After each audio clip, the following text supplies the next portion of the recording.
A few years back, when I was 19, I had just gotten my first apartment in the basement of an apartment complex. That might sound odd, but a friend's mother talked to the apartment's landlord to find me a cheap place to live. This was in Denver, so it wasn't cheap for a one-bedroom apartment in most places. This is all relevant later. The basement apartment was a studio located at the base of a flight of stairs. It was the only apartment at the bottom of these stairs, between the apartment's boiler room and the laundry area, and even further down a brick hallway with a screen door and landing before you finally got to my apartment door. The first few months living alone were fine. There was a smoking area up the flight of stairs that led to my apartment. One day I was up there having a cigarette when a Native American man sat next to me and also started smoking. He was a resident in the apartment. His name was John. John seemed mostly normal, maybe a bit lonely, but nothing unnerving. He said that he lived alone and was an artist. We chatted until my cigarette was through. I said goodbye to John and went back downstairs. I would see John occasionally smoking as I was going to or from work. He always just said hi and never gave off any red flags, which makes this all the more creepy. One night when I was asleep, I woke up to the sound of the doorknob to my apartment jiggling. It was like someone was frantically trying to break the lock. I got out of bed and immediately grabbed a knife from the kitchenette. If this had been a normal room in the apartment complex, someone would have heard the doorknob rattling, but my apartment was secluded in the subterranean level. I stood right next to the jiggling doorknob and said, "Hello? Who's there?" No one answered. I looked through the peephole, but it was too dark to see. I said, in a loud, confident voice, "If you come in here, I will kill you." And I was serious about it too. Back then, I was pretty fearless and in a not-so-great mental state. I'm just explaining because some people questioned my reaction during this event. The jiggling immediately stopped. Whoever it was booked it back through the screen door, down the hallway, and up the dark flight of stairs. I don't know if they thought I was asleep until then or what, but I think I scared them. I could see their dark outline go up the stairs through the peephole, but I could not make out the person's features. I made a mistake that night when I decided not to call the cops. I felt like it would be a hassle, and that it was probably some drunk person causing mischief. My heart was pounding from the adrenaline, but I felt confident that I could take care of myself and mostly put the incident out of my mind. About a week later, late at night, around 2 a.m., I woke up and realized that the door to my apartment was wide open. I was in shock and couldn't really process what I was looking at. I walked towards the door, wondering how someone could have just come in and left, making no sound. I remember my heart was beating furiously, and it was difficult to breathe. Every footstep felt like I was walking further into a fatal danger zone. I examined the door, and the doorknob had been completely removed from its socket. I don't know how he broke the doorknob out of there without waking me up. I have entertained many possibilities. Maybe he used a knife and carved it out. Maybe it wasn't fastened securely in the first place and it just popped out on accident. But it held pretty sturdily when he was jiggling it the week before. I'm a fairly light sleeper, so I just don't understand how he could have done that. It still bothers me to this day. There was a clean hole where the doorknob was mounted to the door, and the doorknob was gone. I never did find it. The kitchen knife that I had threatened the intruder with the week before was lying on the ground next to my bed. Maybe I got up and put it next to me in my sleep. I don't know. It's all a mystery to me, and that's why this occurrence still bothers me so much. I just can't figure it out. This person had been in my room, possibly watching me sleep, and they had left without doing anything. I'm lucky, I guess, but I'll never really know why. I bought a deadbolt for the door and had the doorknob replaced. Since people will probably ask, I didn't call the cops. Like I said, I was in a bad mental state and I didn't really have a lot of energy to care about myself, but that's besides the point. I was really on edge for the next few weeks, but nothing happened until a few weeks later, when the guy tried to break in broad daylight. He was doing his doorknob jiggling routine again. I saw this time that it was John, completely drunk. I know because I yelled at him, and he scurried drunkenly back up the stairs like the first time. He apparently was known for having a drinking problem. After that time, the entire complex knew what he had done, and the owner of the building urged me to press charges, and I believe evicted John. I didn't press charges, however, for the aforementioned reasons. I moved out shortly after. Like I said, the unanswered questions still haunt me. What did he want? Was it him that broke in? Was it all just a nasty trick my own mind played on itself? I'll never really know, but still, John, let's not meet again.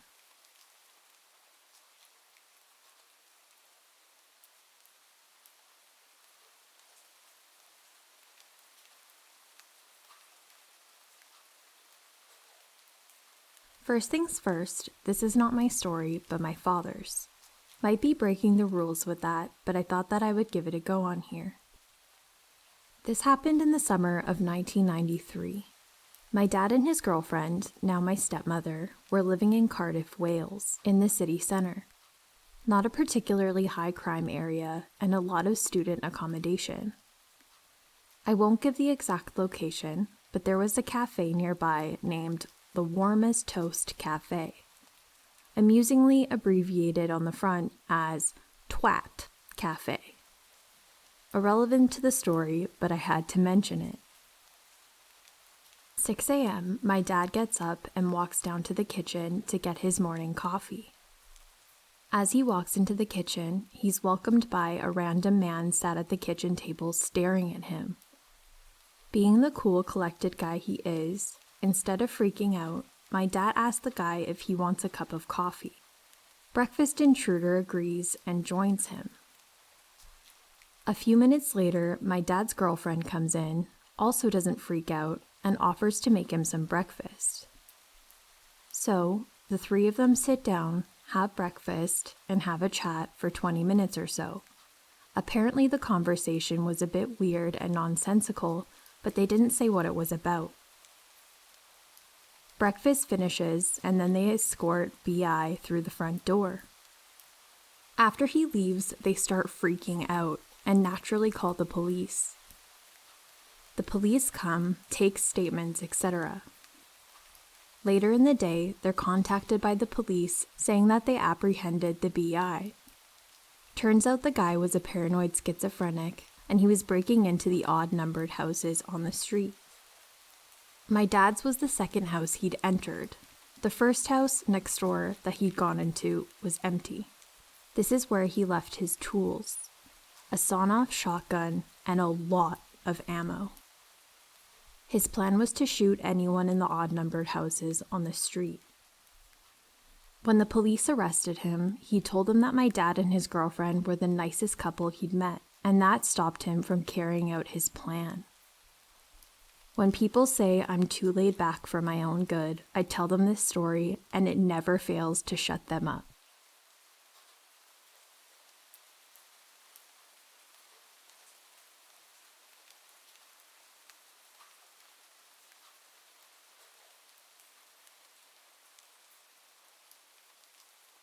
This happened less than a month ago. I'm a petite female in her 20s. I'm currently living in Mexico to escape life a little after post-grad, in a city that is not known as a dangerous place. A lot of foreigners live here, and I haven't heard any safety concerns. I'm living with my cousin who works from 8 a.m. to 7 p.m.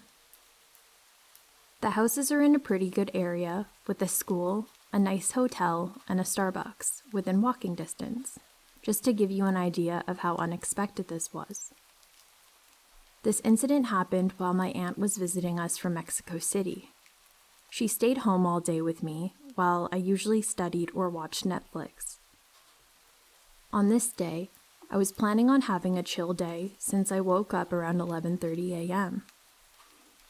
I'm watching something on my computer when I start to hear some loud pounding, like someone was working on something with a hammer. This was around 12 p.m. I thought my aunt had let someone in to repair something. I was under the assumption that my aunt was still in the house, so I wasn't too worried and continued to watch my show. The hard noises stopped, and I heard two male voices talking casually. This made me feel more confident that they were there to fix something. I get up from my bed to fetch my phone. I don't have any service plan down here, to message my aunt on Facebook to see what was going on. I didn't get a reply from her, so I just took it as she was busy. I go back to lying in bed, not thinking anything of the noises. 5 minutes later, I hear footsteps coming up the stairs. Take in mind, I'm lying in bed with my back to the door when the door opens and I see a man. He was a pretty, normal-looking guy with facial hair and was dressed rather clean. Like if you saw him in public, you wouldn't think anything negative about him. As soon as he saw me, he shut the door and went downstairs. Then I heard a huge noise that I later realized was him slamming the front door shut.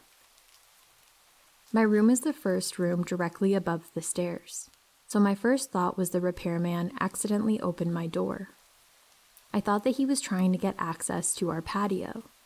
I was a little confused, but again, I didn't think anything of the situation. I slowly walk down the stairs, calling for my aunt's name, but I get no response.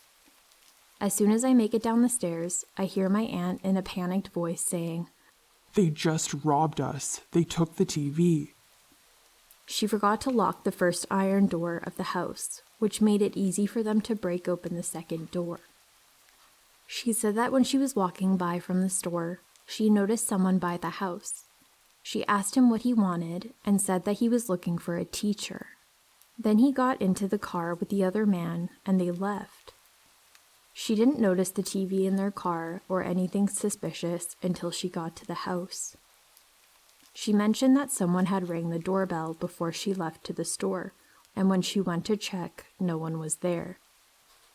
She believes they've watched her and my cousin, so when they opened my bedroom door, they were caught off guard and dipped.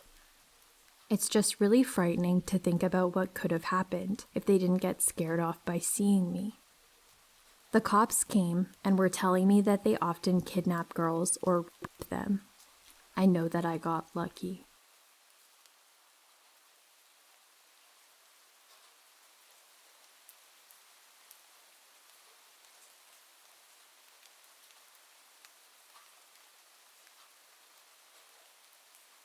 I am from a small town, the kind where you were in the same class with the same kids from preschool through graduation. I was never popular and had my fair share of bullies, but never as bad as one kid in my class, Max. He was on the shorter side and had these little round glasses with his hair slicked to the side like he was right out of a movie cast as the stereotypical nerd. He kept to himself and didn't really interact with others if he could avoid it. Fast forward to 8th grade when we were paired as lab partners and had to sit at the same table together every day for the entire year. I considered myself a nice person and always went out of my way to make sure I wasn't rude to people, especially people who hadn't done anything to deserve it. Of course, I was friendly and happy to be his partner, as long as he did his fair share of the work. The year came and went. He was shy but polite, and we got along fine being partners. 9th grade started, and I had a lot of troubles at home with my birth father, so I chose to move in with my mother a few towns over. I was only about 30 minutes away, but I had to start a completely new school a month into my freshman year, and it was scary. I may not have been popular at my last school, but I did have several friends whom I loved and missed dearly. My mom would often drive me to the other town to see my friends and hang out, and I also started making new friends at my new school. It was a good setup, and I continued this way until I was 16 and could drive myself. I never heard anything from Max, and honestly, I had kind of forgotten about him. That was until my junior year of high school. I started casually seeing this other guy, Jack, from my hometown, and he asked me to go with him to prom. I was excited and happy to say yes, as I would get to spend the night with him and my friends from childhood. A couple of months before prom, my mother told me there was a new lady at her job, and she was asking about me because her grandson was seeing me, and she wanted a picture so that she could put a face to my name. My mother knew Jack, and I knew this wasn't his grandmother, so she asked his name, and wouldn't you know it, it was Max. My mother showed her a picture of me that she had on her desk, and the lady went on her way. A few weeks later, she asked for the color of my prom dress so that she knew what to get Max so that we matched. My mother was confused, but told her it was pink. About 2 weeks before prom, some of my friends from my hometown told me that Max had been telling people that we were going to the dance together, and that he was so excited. I thought this was creepy, but I didn't put too much thought into it. The night of prom, I picked up Jack and we headed over to the school, only to find Max and his grandmother waiting outside the entrance so that she could take pictures of us before we go in. I was not one to disappoint people, so I politely took a couple of pictures with him as my actual date stood off to the side and waited. If Max's grandmother was confused that I had another date, she didn't show it. The rest of the night went smoothly, and Jack and I had a great time. We didn't see Max anymore, and I assume he had left. Other than his grandmother telling my mom that he lost my number and trying to get it for him, which she thankfully didn't do, I didn't hear much from him until we graduated.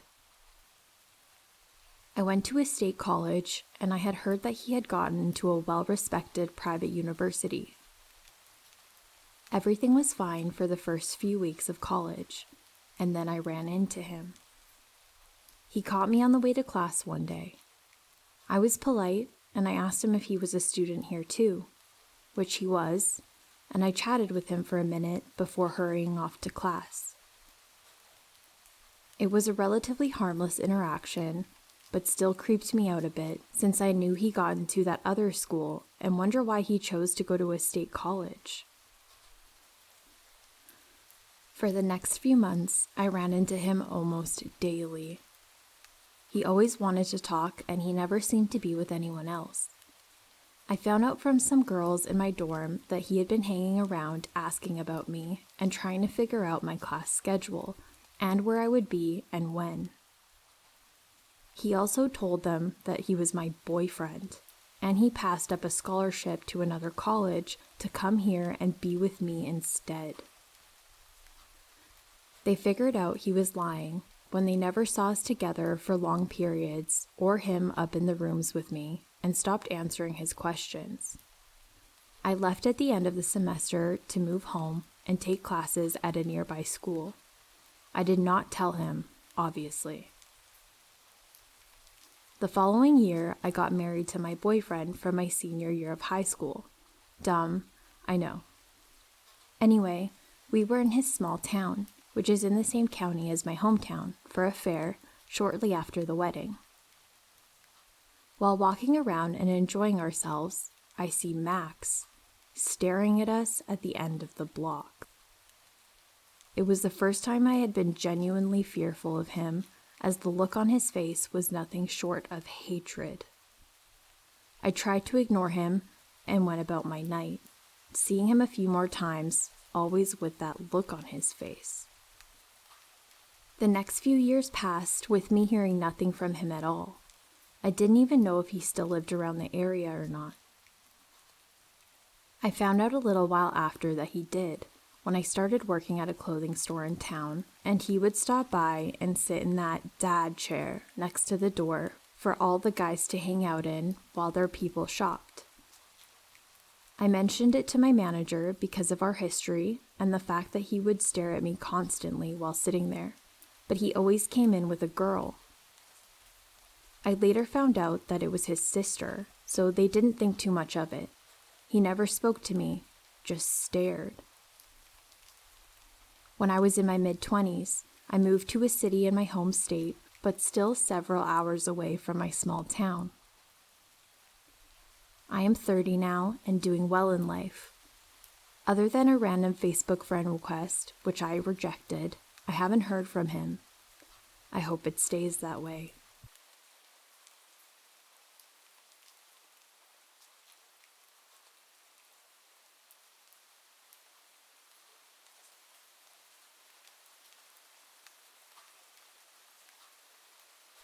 I'm a frequent visitor of this subreddit, and I decided to share my story of something that happened to me years ago. Please excuse my English, as English is not my first language. Several years ago, I was about 19, female, and studying in college. During exam period, I would always go to the public library in the city center to study. They would have special places for the students to study. This particular day, I had went there with a classmate. It was a weekday, and I finished studying at about 2 p.m. I asked my classmate if she would mind if I left. She said no, so I packed up my stuff and left the library. As I walked out of the library, I walked straight into the city center. As I left, I felt something brush up against me. Considering that I had just walked out of a quiet library and into the crowded street, I brushed it off. I proceeded to walk through the center to get to my bus stop. After 5 minutes of walking, I couldn't seem to shake the feeling that something was too close to me. So I grabbed my phone, held it up, and looked in the screen to see if there was someone behind me. And that's when I saw this man, about 40, walking behind me with his eyes set on me. I felt uncomfortable because he was giving me weird vibes. He just looked off. He was walking with a limp while staring right at me. He was wearing a scarf with a suit jacket, really old track pants, and old gym shoes. I didn't think he was homeless or a junkie. He was just weird. But, to be safe, I put my phone in my bag and put the bag over my shoulder away from him. That's when he walked up to me and started walking next to me. At this point, I'd been walking about 10 minutes through busy streets. He kept his eyes on me and was walking so close to me, as if me and him were walking together. Once I almost made it to the bus stop, I saw my bus drive off.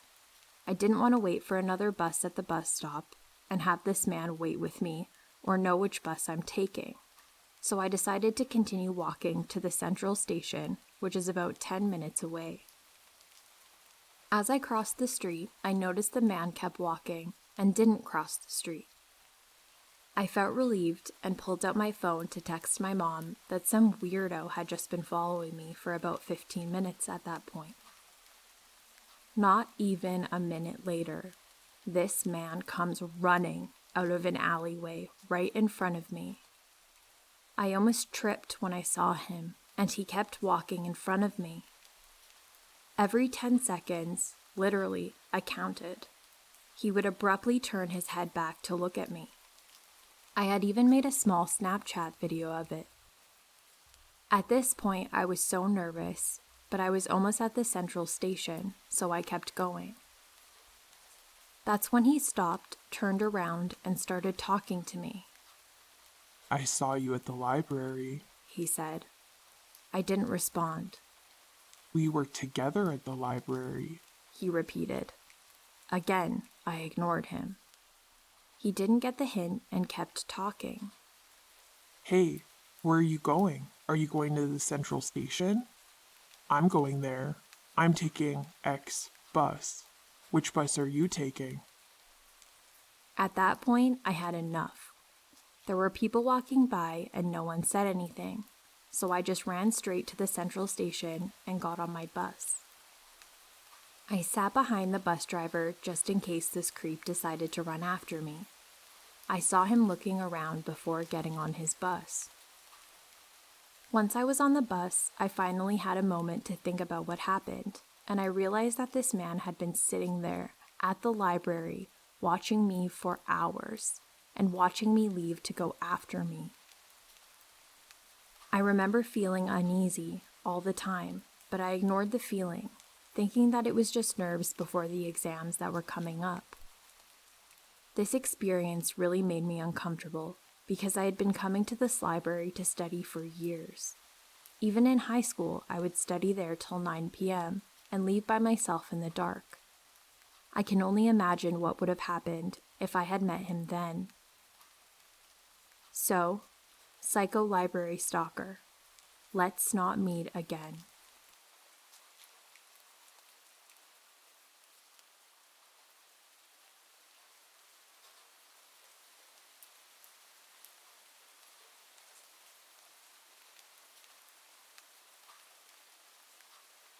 So, a few years ago, I, female 17 at the time, would attend community college at the outskirts of my hometown.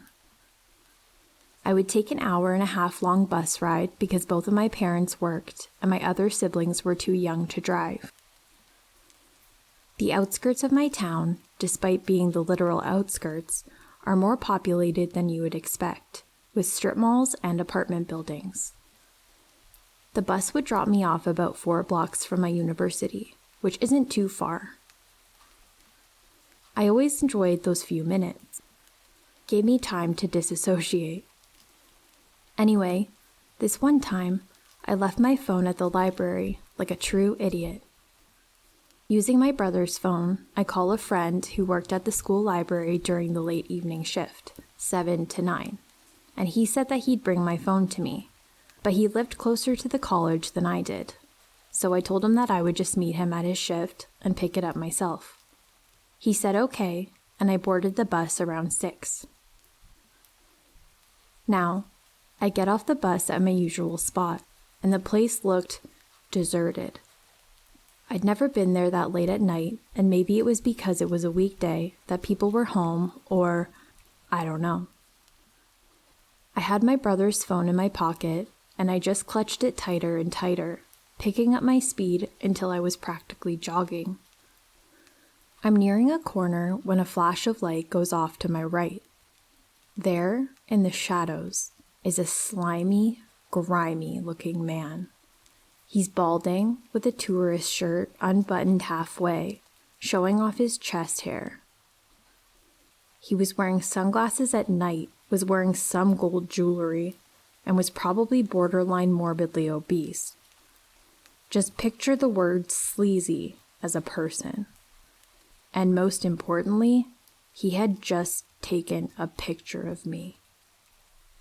In the instant that I saw the flash go off, I knew it was coming from his phone.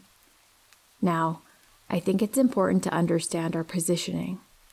He was pressed against a building to my right at the corner I had to turn. I was about 10 feet away from him.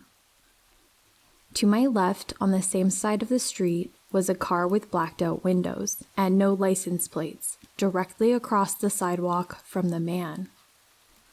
The car was parked with the driver's seat facing me, so that was on the wrong side of the road because America drives on the right side as opposed to the left. I had slowed down at that point as I began to debate my next move. Cross the street and continue walking, make a break for the school, turn 180 and leave my phone at the library, or approach the potentially dangerous man. I did the stupidest thing possible and approached the man. I'm not going to sit here and give you street advice, but maybe don't do what I did. I'm alive, but I definitely got lucky. Anyway, I demanded to know what he was doing. He looked taken aback. I could see his brain short-circuiting because this tiny young girl was red in the face, demanding to know what he was doing. He eventually sputtered about how he was just standing here, I said, "No, I saw you take that picture of me." His face fell. He started saying no, he hadn't done that. Why would he want a picture of me? I had imagined it. I asked to see his gallery, which is extremely risky because who knows what I could have seen. He slowly pulls up his gallery, and as it's opening, I see a blurry picture of me in the distance. I didn't think I'd get that far. Granted, I had been running on adrenaline during our whole interaction, but this really made me pause. I told him to delete it. Then a door slammed shut. I knew it was the parked car. My brain cleared up and I hightailed it to the school. I could hear a single pair of footsteps behind me, but I sure as hell wasn't going to turn around and check who it was. The car started, but they would have had to do a U-turn on a relatively narrow street just to be able to follow me. I think that's what saved my life, the fact that the car was parked facing the wrong direction. I reached the school, out of breath and in tears. My friend opened the building for me, and I was crying, explaining what had happened. He locked us in while we waited for the police, but the sleazy guy and his buddy were never found. Anyway, my mom had gotten out of work by that point, and I called her to ask to pick me up. We waited with my friend until the end of his shift and drove him home too. Needless to say, I carry mace with me everywhere I go now, and I am yet to find a police report stating a guy matching his description had been arrested. To be honest, I don't think the police believed me fully, but who knows? And to this day, I wonder, what would have happened if I hadn't confronted him? Would I be here to write this story out? Or did I put myself in unnecessary danger by doing that?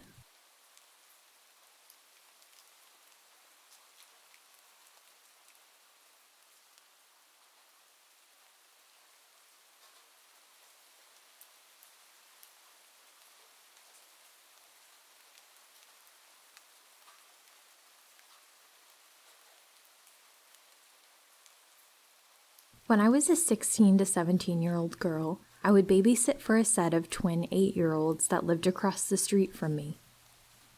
It was the ideal summer job.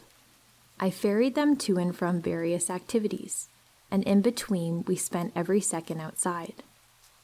Every day was a new adventure. Adding to the fun, the twins' family owned a medium-sized, sweet-as-pie poodle mix who loved people more than anything. This dog was incredibly smart, gentle, and loving. She wouldn't have harmed a fly. We could count on her to go on adventures with us. She would follow us at a far pace, exploring on her own, but always keeping us within earshot. Whenever we met new people, she would gleefully bound towards them, eager to lick them and get pets and express just how happy she was to see them. She was the best. I remember one late summer morning, we decided to spend a few hours drawing on the front driveway in chalk. The kids drew and rolled up and down the street on their scooters, while I lay on the driveway with a dog soaking up the heat. Not many adults were around. It was a weekday, and most were at work. But I couldn't have felt safer in the midday sun in the safety of our suburb.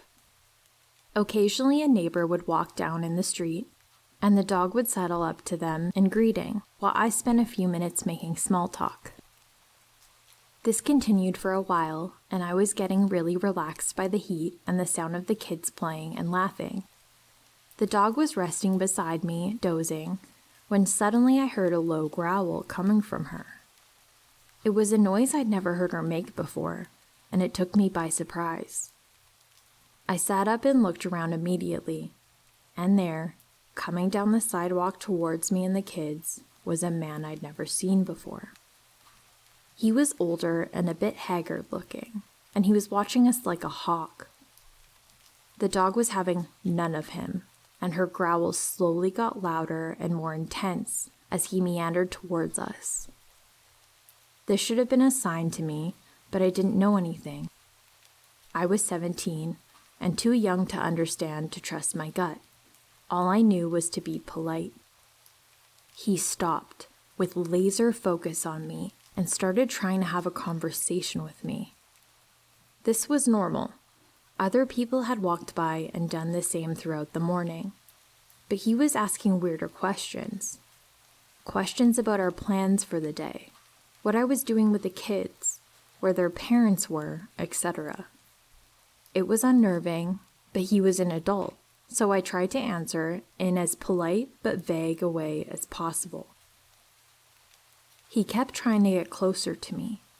The children were mercifully racing away on their scooters for most of this experience, and his gaze turned into something more like a leer.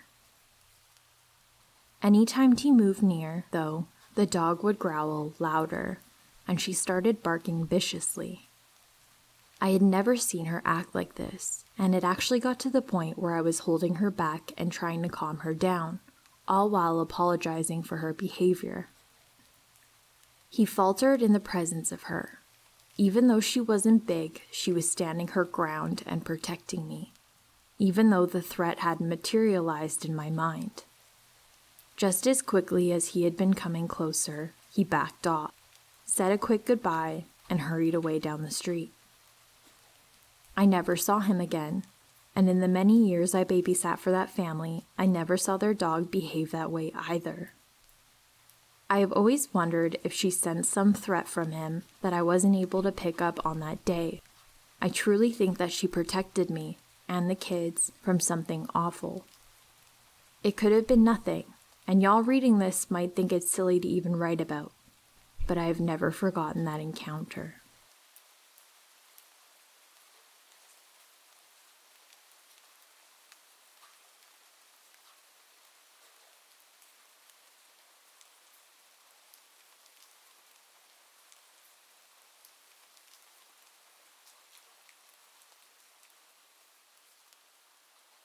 At age 12, I started babysitting for family friends who had 3 daughters ages 4 to 7. They lived in a cul-de-sac where nearly every home housed a young couple with children in elementary school. The neighborhood was extremely close-knit, like the 1950s American block party communities. They had a communal policy on using one another's toys. Any kid could use a play structure in someone else's yard at any time without asking. Shortly after I started working in the neighborhood, they revised the rule to anytime a family is not using a babysitter to watch their kids, to ensure that I would not get overwhelmed supervising a swarm of kids I wasn't paid to watch.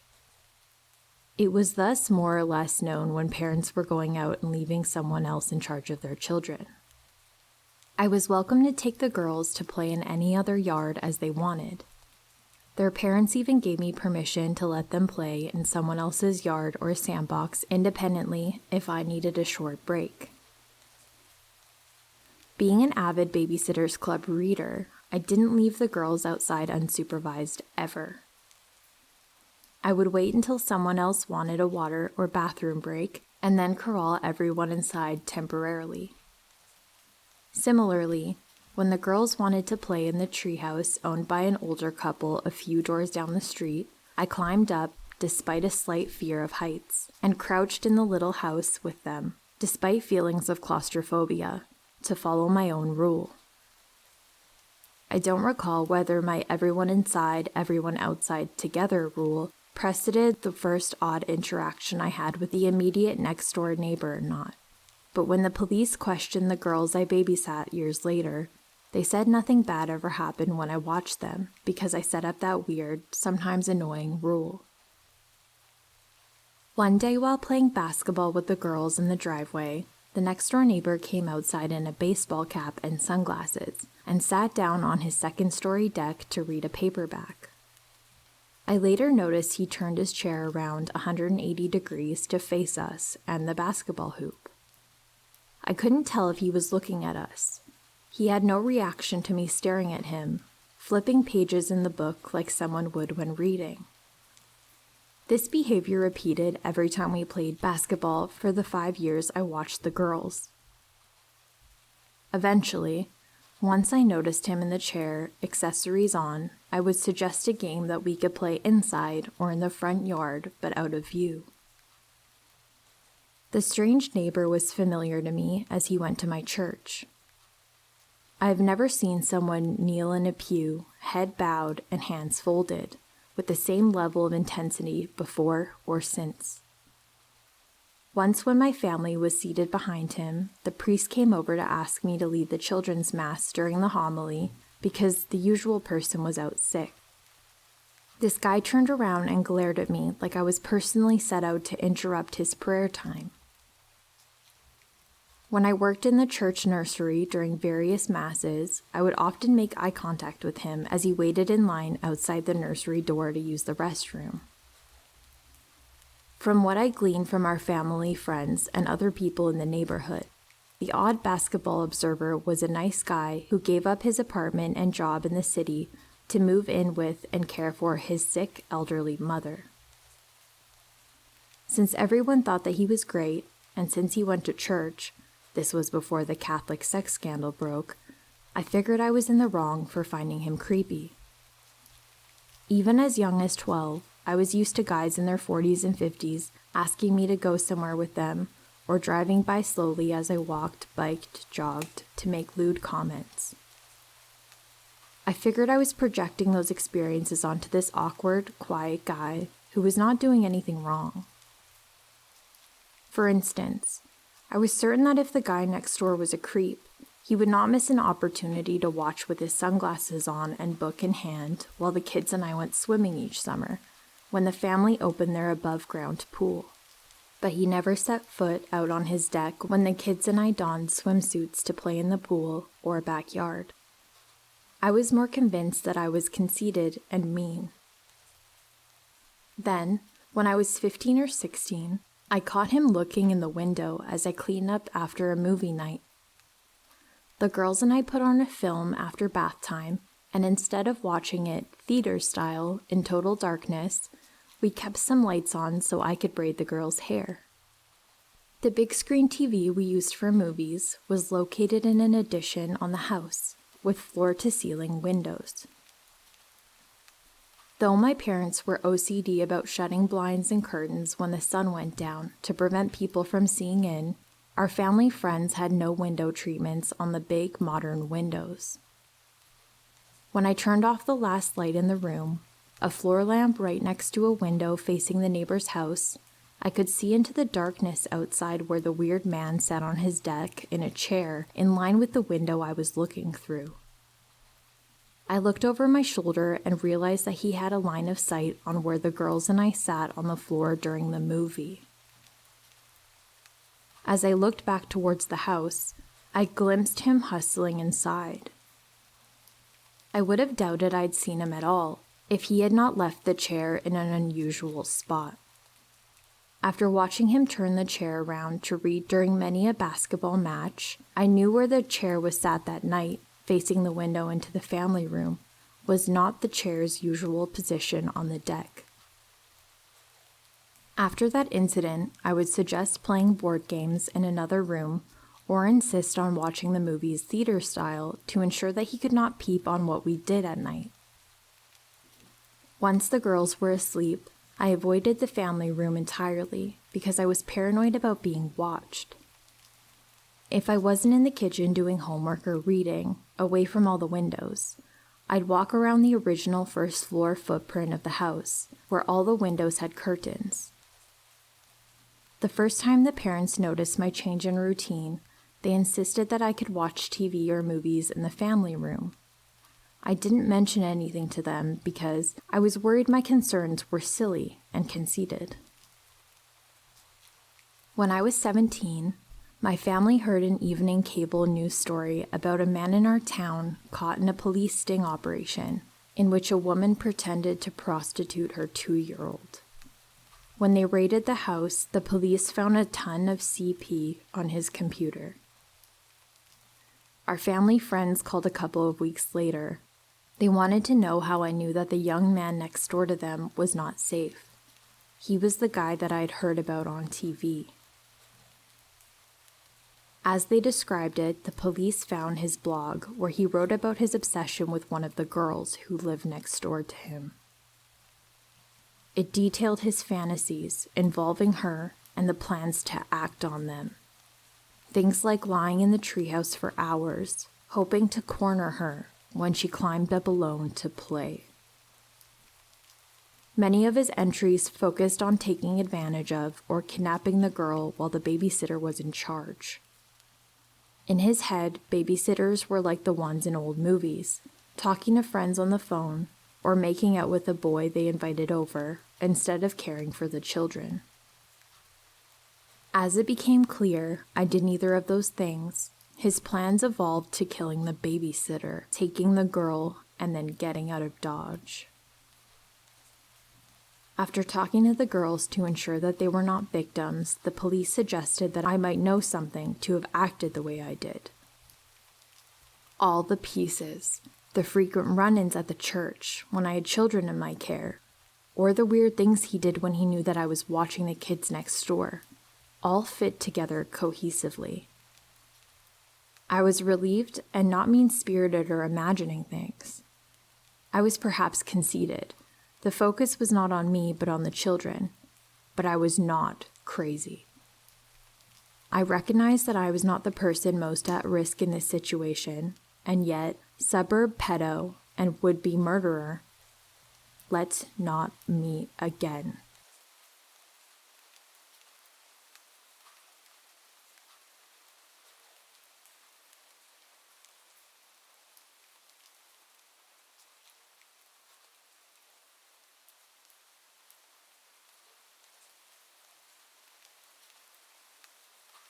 When I turned 11, I started babysitting my nieces and nephews because I was finally old enough.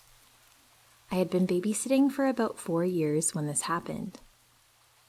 I was about 15 at the time, and my sister worked early mornings, so she had me stay the night to babysit for her.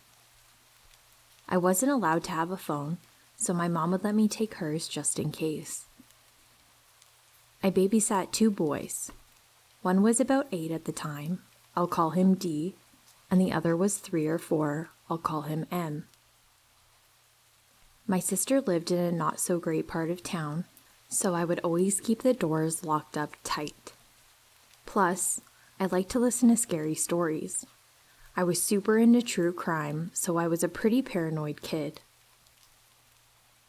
There was a pretty large apartment complex next to my sister's house, and it had some pretty sketchy people there. But they had a pretty nice playground and a basketball court right outside the house, and we went to play there a lot. On this particular day, though, I had just woken up and I was making French toast for my 2 nephews. I was listening to music with my earbuds because they were still sleeping, but I knew that they'd be up soon. You know when you have music in your ears, how sometimes it sounds like someone is calling out to you, or you think that you hear something? Well, I keep hearing noises, and I keep pulling my earbuds out to listen, but the noises would stop. I did that about a dozen times before eventually chalking it up to my imagination. About the time I was finishing up the French toast, my nephews came out of the room and into the kitchen ready to eat.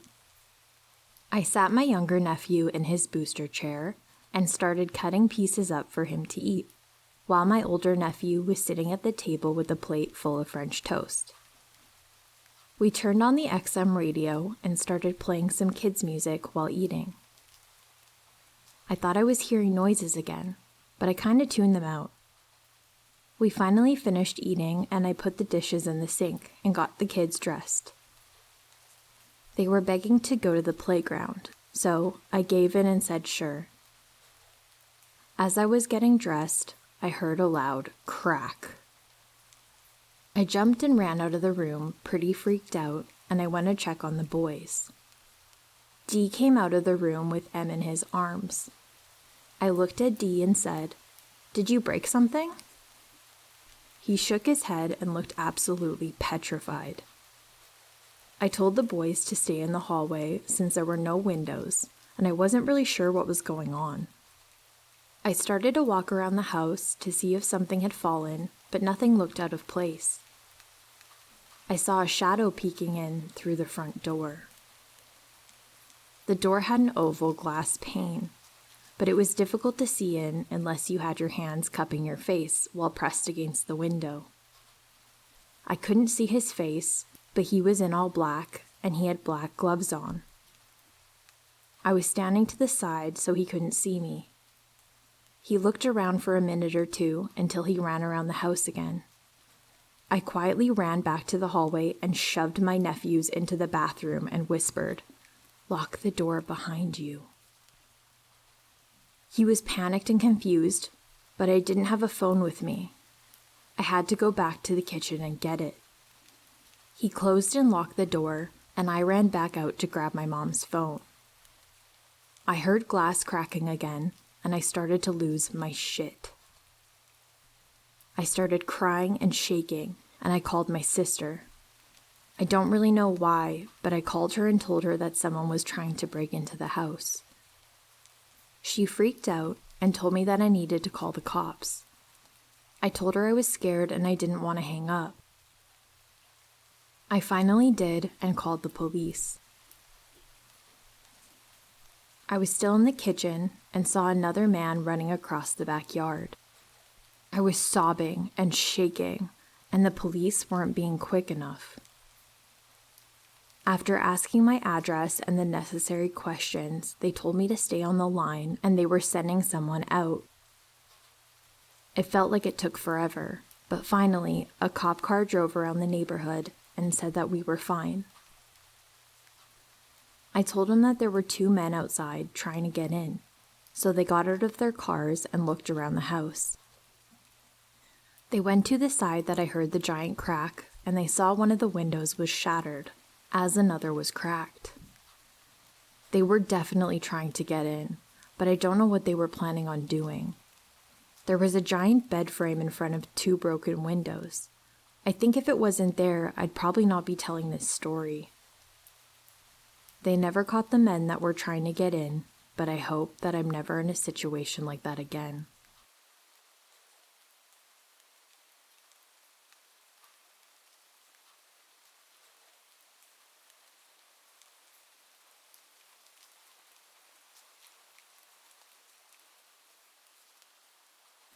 When I was in high school, I went to the movies with a girlfriend.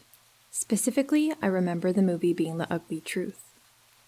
It was a crappy night outside, massive thunderstorm, and windy as hell. Usually, I like to go and pick a good seat.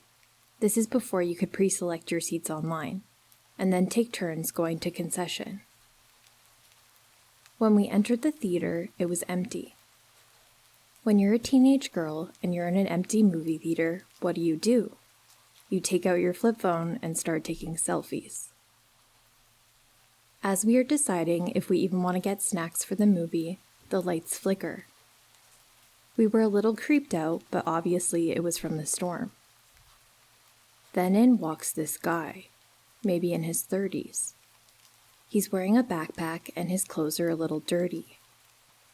He immediately looks at us and says, Uh-oh, 2 beautiful girls and 1 guy in a movie theater. You know what that means. "No, actually, we don't." My friend and I give each other a weird look and just tried to laugh it off awkwardly. We pretend to look at stuff on our phones when the guy walks into our row and sits directly beside me. Doesn't even leave 1 seat in between. He starts making small talk and I'm obviously uncomfortable, and I'm kind of leaning towards my friend so this guy can't see my phone. I'm texting her like, "WTF, we need to leave. This is weird." And she replies like, "Oh, it's probably nothing." He tries to make small talk and I reply with 1-word answers. This guy then asks if we have boyfriends. I immediately say no and instantly regret my decision. My friend replied with yes. He is more interested in me now. I was so mad at myself, but I was very nervous.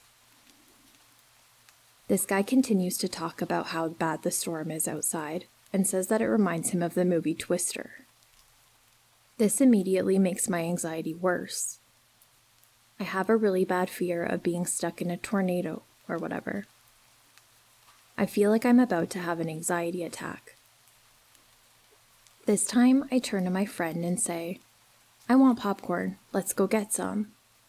Before she has the chance to answer me, he says, Well, it's a good thing they don't frisk you when you come in here, since I have a knife in my pocket. and he chuckles. I immediately stood up, looked at my friend, and said, "Let's go, I want popcorn." She stood up and followed me. At this point, there's still no one else in the theater. We walked calmly in front of the screen, and as soon as we turned the corner, we bolted. My friend immediately called her mom, who then told us to tell someone at the theater. The manager came over, we explained the situation, and he called the police. Now, this movie theater was the spot that everyone in my high school worked at. There were a few staff members and the manager standing around us. You could see everyone staring, and I was so embarrassed. The police arrived and spoke with us. It was a male and female officer. The male officer was obviously annoyed and didn't believe us.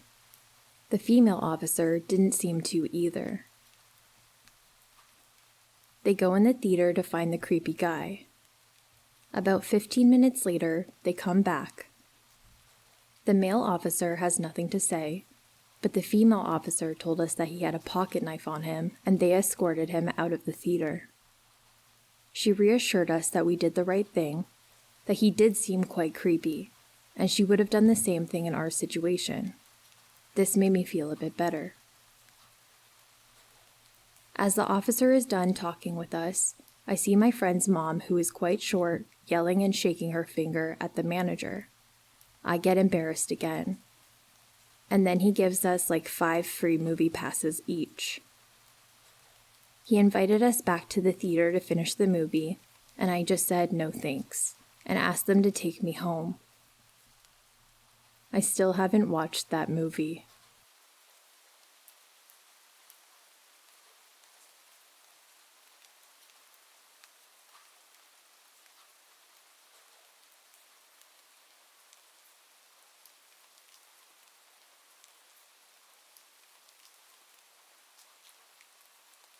When I was 5, my family attended a church with 2 stories.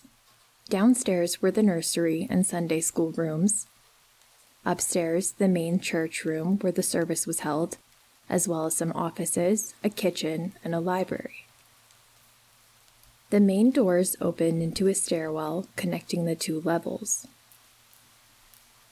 After Sunday school, kids would either continue playing downstairs until their parents came to get them, or, if they were old enough and impatient to go home like me, could go find their parents upstairs and try and convince them to stop talking and leave.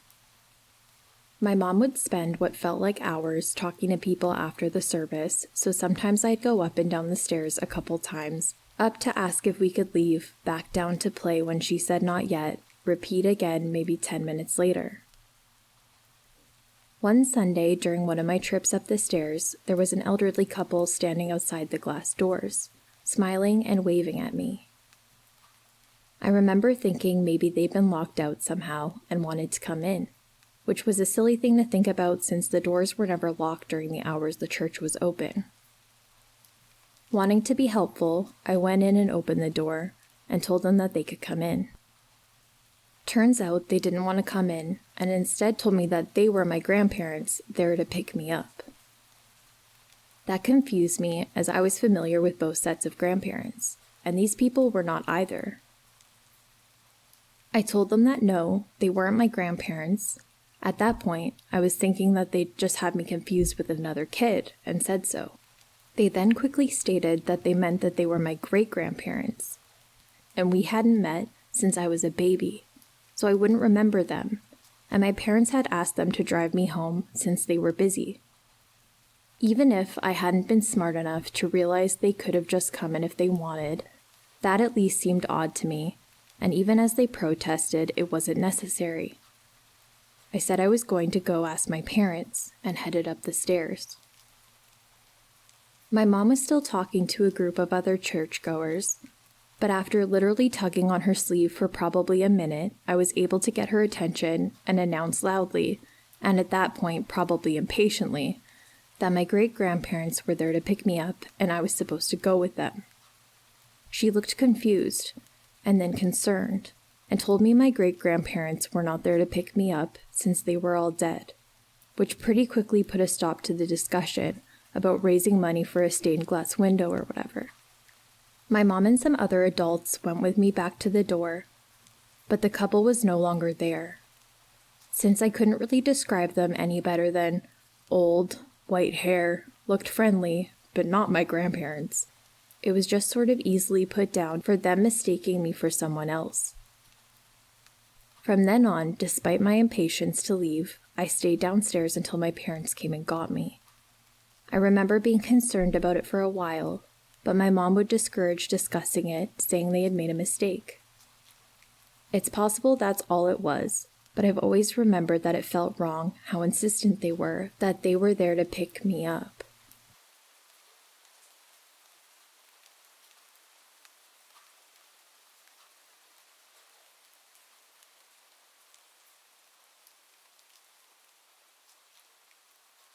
This happened less than a month ago. I'm a petite female in her 20s. I'm currently living in Mexico to escape life a little after post-grad, in a city that is not known as a dangerous place. A lot of foreigners live here, and I haven't heard any safety concerns. I'm living with my cousin who works from 8 a.m. to 7 p.m. The houses are in a pretty good area, with a school, a nice hotel, and a Starbucks within walking distance, just to give you an idea of how unexpected this was. This incident happened while my aunt was visiting us from Mexico City.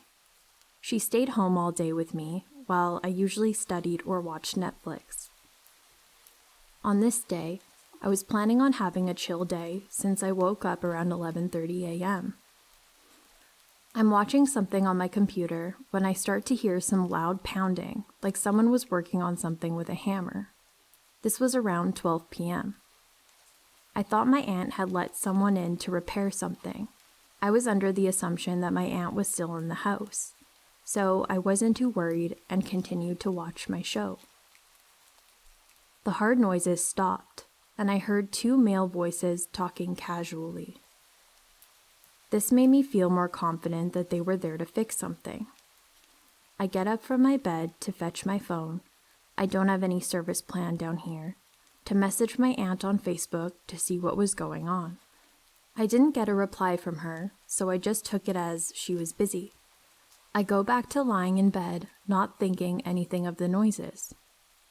5 minutes later, I hear footsteps coming up the stairs. Take in mind, I'm lying in bed with my back to the door when the door opens, and I see a man. He was a pretty, normal-looking guy with facial hair and was dressed rather clean. Like if you saw him in public, you wouldn't think anything negative about him. As soon as he saw me, he shut the door and went downstairs. Then I heard a huge noise that I later realized was him slamming the front door shut. My room is the first room directly above the stairs, so my first thought was the repairman accidentally opened my door. I thought that he was trying to get access to our patio. I was a little confused, but again, I didn't think anything of the situation. I slowly walk down the stairs, calling for my aunt's name, but I get no response. As soon as I make it down the stairs, I hear my aunt in a panicked voice saying, They just robbed us. They took the TV.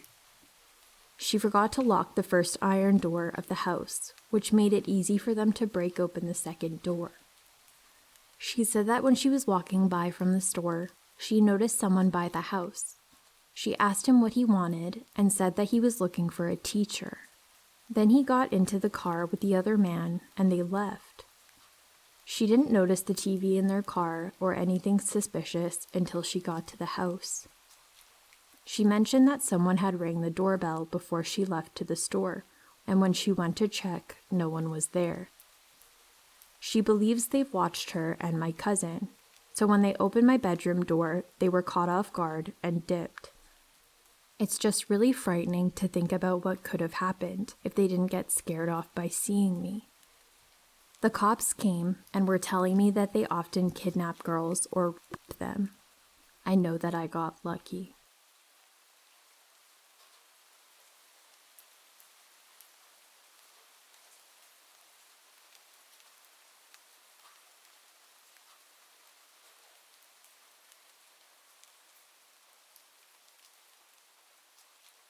This story takes place in Northeast Oklahoma. I believe around 2009 or 2010. I was around 14 years old at the time. So back then, my aunt and I did everything together. She was really my best friend, my rock, my everything really. Our favorite thing to do in our boring and rural town was just to go driving around.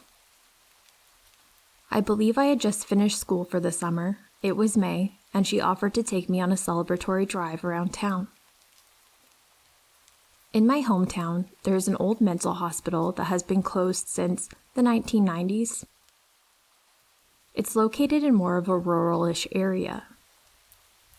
I've always been fascinated by it, and she was too. She even worked there as a teenager. There's a prison located extremely close to it with guards in white trucks frequently driving the roads and preventing people from trying to sneak into the abandoned mental hospital. We both decided on driving around this abandoned mental hospital. It's just too cool and creepy. There's a cemetery where they mass buried many of the patients, just beyond the hospital and doctor houses.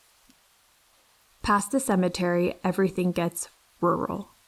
You are far from the town by this point, and there's only this single lane, lone, winding road. We're driving, having fun, and just talking about anything and everything. It is late afternoon by this point, probably 4:30. It's just like any old drive that we've been on so many times. That's when I looked into the rearview mirror and saw a probably 90s white Jeep Cherokee behind us. It had seemingly come out of nowhere. We both shrugged it off as we thought it must be a prison guard or something. It became unnerving when the longer we drove, he never turned off onto a side road. He just kept following us. I remember my aunt playing it so calm, but I knew she was fully freaking out. She kept asking, "Is he still following us?" There were so many times where I didn't see him, and I'd say, "No, I don't see him." Then, in the next minute, there he was, right behind us. He got close enough at one point that I could see his face, relatively. He was wearing what looked like Carrera sunglasses, very big and bulky. He was middle-aged, I'd assume, white, with a hat, and his dashboard was covered with junk. We kept driving further on the road, though, in the middle of nowhere. There were several times where we would lose him, and we would feel so relieved. At one point, we came to a railroad crossing on a hill.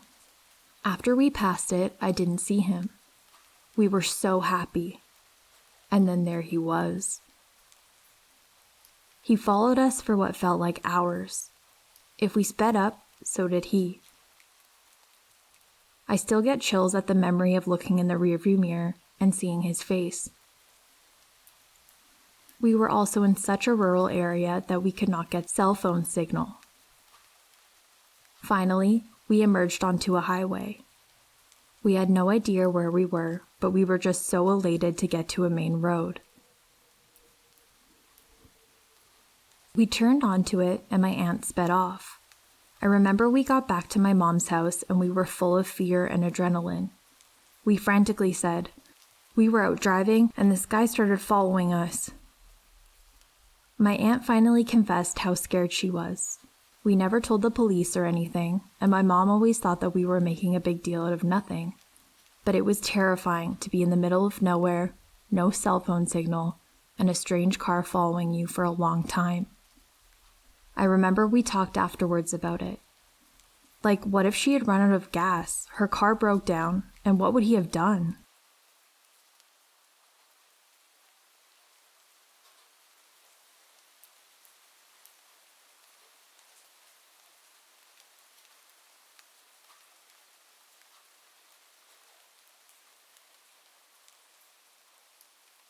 I'm still haunted by old memories of an ex-boyfriend I dated for only a few months. We met online and lived an hour apart, but we clicked very fast and started seeing each other regularly. Things were going great for about a month, and then one day we stopped at my place so that I could pack some clothes to go stay at his place for the weekend.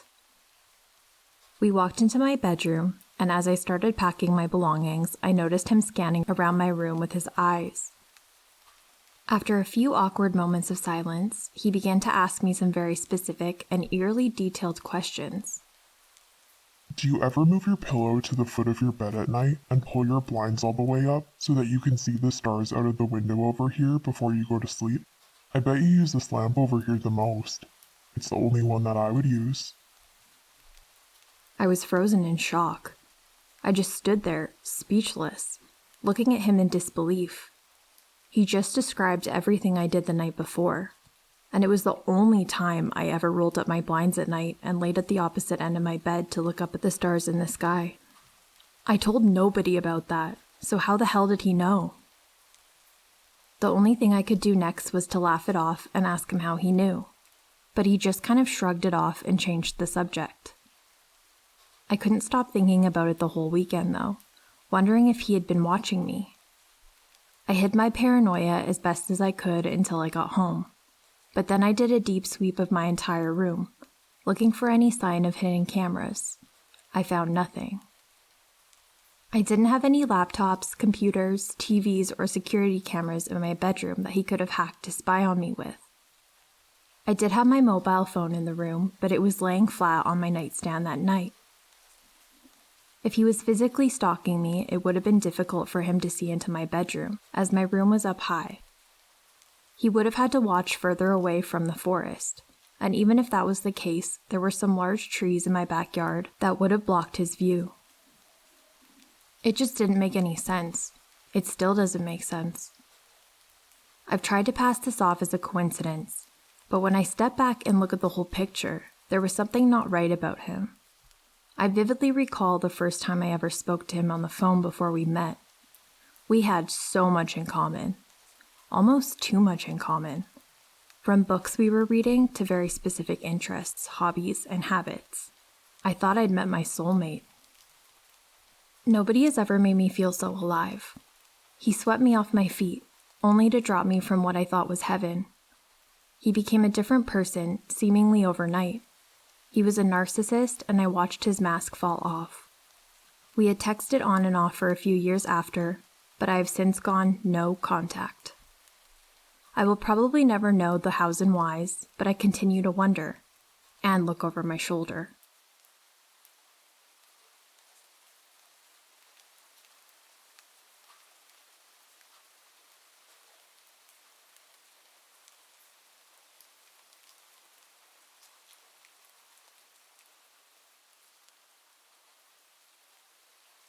This happened about 2 years ago. I live in an off-campus apartment near my university with my best friend and another roommate. We are all girls and we're all 20 years old at the time. The apartment complex was in a pretty sketchy area with the occasional break-ins and stabbings. We lived on the 3rd floor. The hallways were open air, and to get in, you needed a fob to open the gate, and then a key fob thing for the actual apartment door. People would occasionally leave cinder blocks/rocks to prop the gate open when taking the trash out. And I even had a crazy ex hop the gate once, so it wasn't very secure. One night, I get into the elevator with my boyfriend to go up to my apartment. Already in the elevator is a man who I don't recognize and is clearly not a university student. The way he was dressed didn't stick out, but he was standing near the buttons without any of them being pressed. My boyfriend pressed ours, then stepped back. The man still didn't press any, and he kept turning back to eyeball us. He gave me the heebie-jeebies from his demeanor, but I didn't want to judge him in case he was just awkward. When we get to my floor, we step out, and the man follows. We turn down the hallway, and he goes the other direction. I mention this encounter to my roommates and speculate that he may be buying drugs since we knew a drug dealer lived down the hall and the man smelled like weed and brushed it off. But I remembered he didn't even press the button to that floor, yet still got off. Later that night, a girl in our apartment group message told everybody to look out for a man who tried to follow her into her apartment. We speculate that it was the same guy given his description. This is when my best friend and roommate told me that there was a man there yesterday when she got home from class who followed her to our door. He didn't try to come in, but about 10 minutes after, she heard someone messing with the doorknob. She was home alone at the time and called her mom since she was so scared. She didn't mention it since nothing actually happened. We also realized that our door handle had been loose for the past week. We noticed it before, but didn't think anything of it until after the other events. It was like someone tried to unscrew it. They were unsuccessful, but it was still loose. I'm just glad that my boyfriend was with me in the elevator when we encountered him. I was dramatic and told him that I could have been assaulted or hurt by the man, which my boyfriend brushed off. I was pissed that he didn't take me seriously since he grew up in a very nice area, and I did not. We reported it and luckily moved to a safer location the following fall.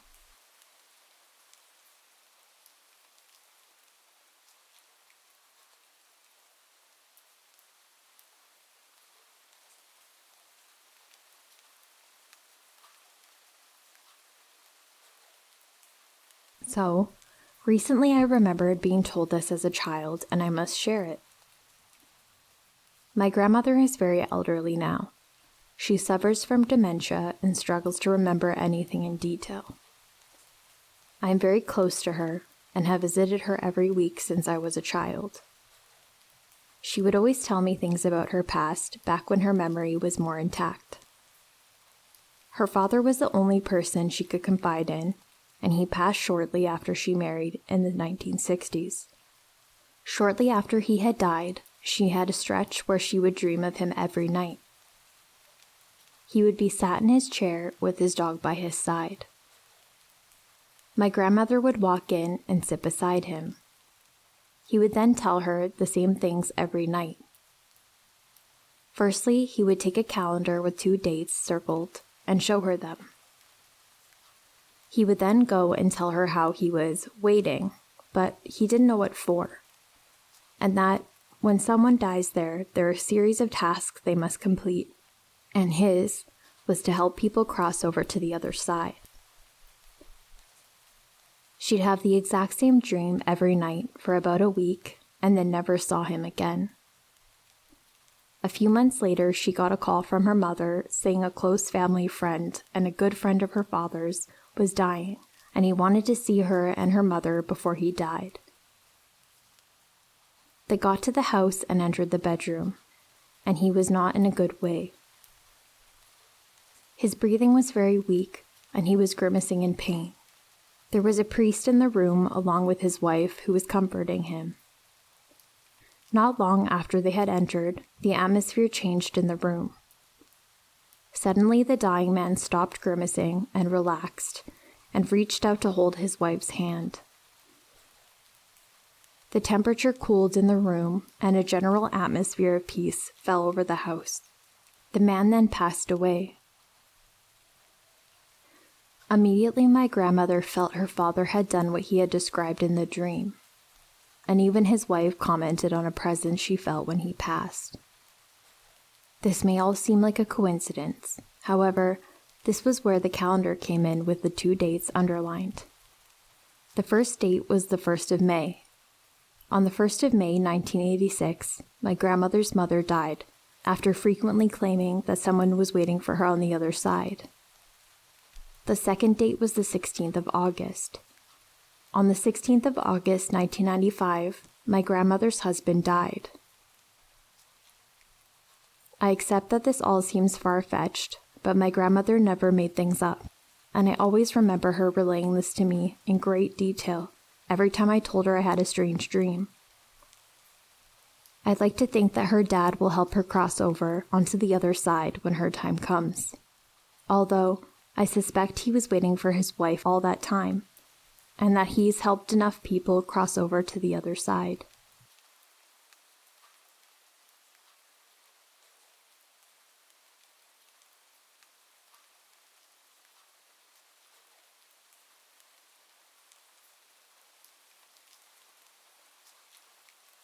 So, I used to work as a warehouse associate at my local Sears department store. It was a pretty good job, actually, in that we had a lot of fun and a decent amount of downtime most days, and I was friends with all my coworkers. But we used to have some bizarre experiences there. Here's the eeriest for me personally. We had our normal warehouse in the back of the store where all the big items like toolboxes, treadmills, and appliances, etc. were stored. But we also had perimeter stock rooms, which were small rooms maybe as big as a walk-in closet in most cases. They were always with their respective departments and typically just held clothes or small toys. There was a central stockroom, though, that gave us the creeps. This stockroom was divided into two sections. One section was where we kept our signs, which connected to the storeroom for the shoes, and you could walk from the appliances department and exit in shoes or vice versa. But there was a chain link fence and shelving dividing the room down the middle. The other side only had one way in and out. This small separate section just held clothes for the children's department. The door for this area was down a short hallway. If you walked towards the door but turned left, the hallway dead-ended to the men's bathroom.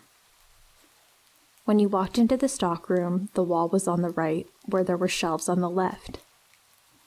You had to walk all the way to the end of the shelf, almost to the other side of the room, before you could turn the corner and access the rest of the shelves.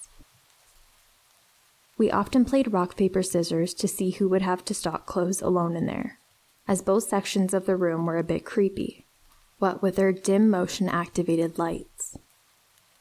It also didn't help that we scared each other in there a lot. The door was heavy and loud, so you always knew it as soon as someone came in.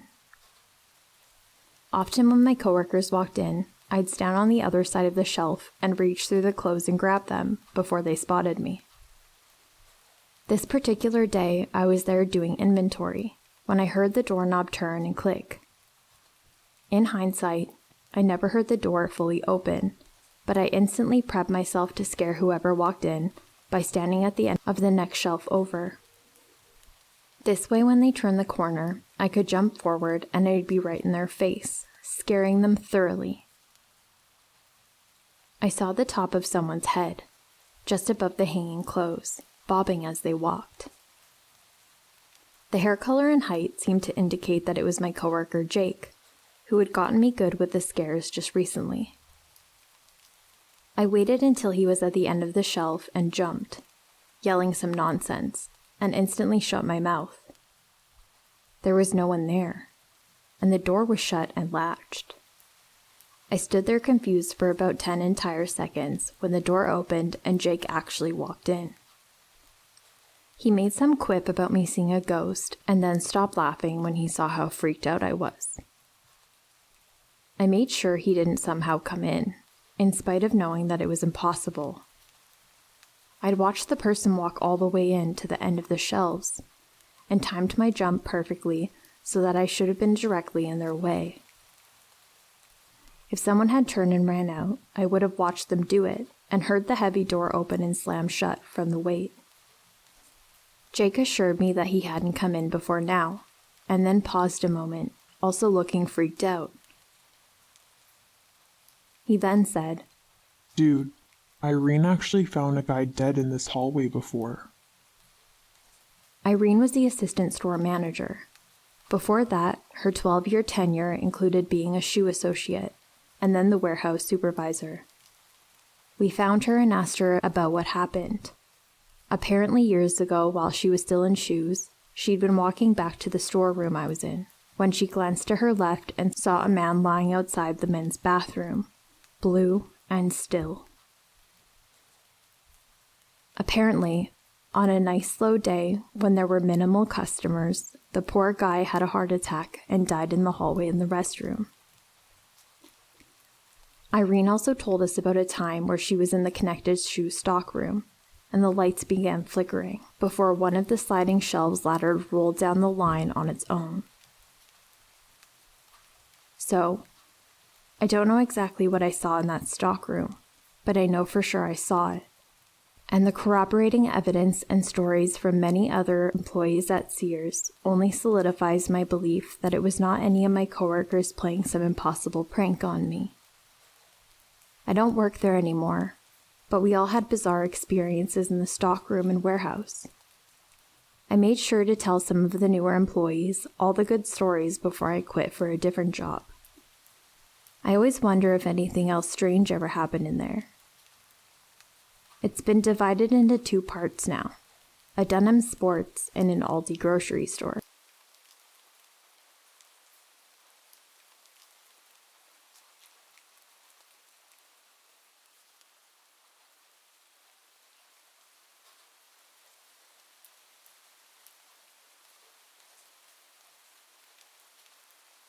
Last night, my fiancé and I met up with 2 of my friends from high school to drink and play board games. My 2 high school friends, I'll call them C and W, were determined to get my fiancé drunk as it was our first time meeting him. We were at W's house for the night, and C volunteered to sleep on the couch, while my fiancé and I took the guest bedroom. After quite a few hours of drinking, my fiancé felt sick, so we decided to go to bed in the guest bedroom. For some reason, I was too anxious to fall asleep. I only was able to fall asleep around 7 a.m. the next morning. In my dream, I was woken up to C and W talking in the hallway outside of the bedroom door. C was saying goodbye, and as I closed my eyes again, I heard his car leaving the driveway. W asked through the door if my fiancé and I were awake. I remember very sleepily saying, "No, not yet." I fell back asleep until an hour or so later, when an older woman came in the room and woke us up. As she woke us, I heard what sounded like W getting sick and even crying in the bathroom across the hall. She looked at me and said, "Hey y'all, W isn't feeling too good, so y'all might want to pack it up and leave soon." I remember her voice pretty distinctly, and she had a thick southern accent that sounded more of Mississippi or Alabama than the part of Louisiana that we're from. She had short white hair, and her eyebrows were penciled on the way Southern ladies like to do it. She had said some other things to us, but I can't remember what they were. She was really sweet and kind about it, and helped us pack up our belongings and go. I woke up around 10 a.m., completely confused as to where I was. The dream was so vivid that I was fully expecting to wake up in my own bed, not back in the guest room of that house. I told my fiancé about it because it had shook me up a bit. I ended up laying awake in bed until I decided I needed to go and start cleaning up the mess from the night before. A little while later, W, C, and my fiancé all ended up joining me in the living room. We were all talking about the night before, and I decided to tell W and C about my weird dream. When I started describing the woman from my dream, W's face went pale. He asked me for a few more details before he looked at me and simply said, My step-grandmother died in this house. At first I thought he was kidding, until he pulled out his phone and showed me a picture. There she was, the woman from my dream, dressed up and posed lovingly next to W's grandfather. Apparently she was from Mississippi and had a thick accent as well. He asked me to imitate how she said his name in my dream, and laughed a little, saying that it sounded exactly like her.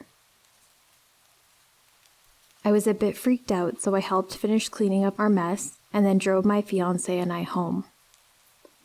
So, ma'am, I'm sorry that we made your grandson sick from drinking, and thank you for letting us stay in your house. But please, don't scare me like that again.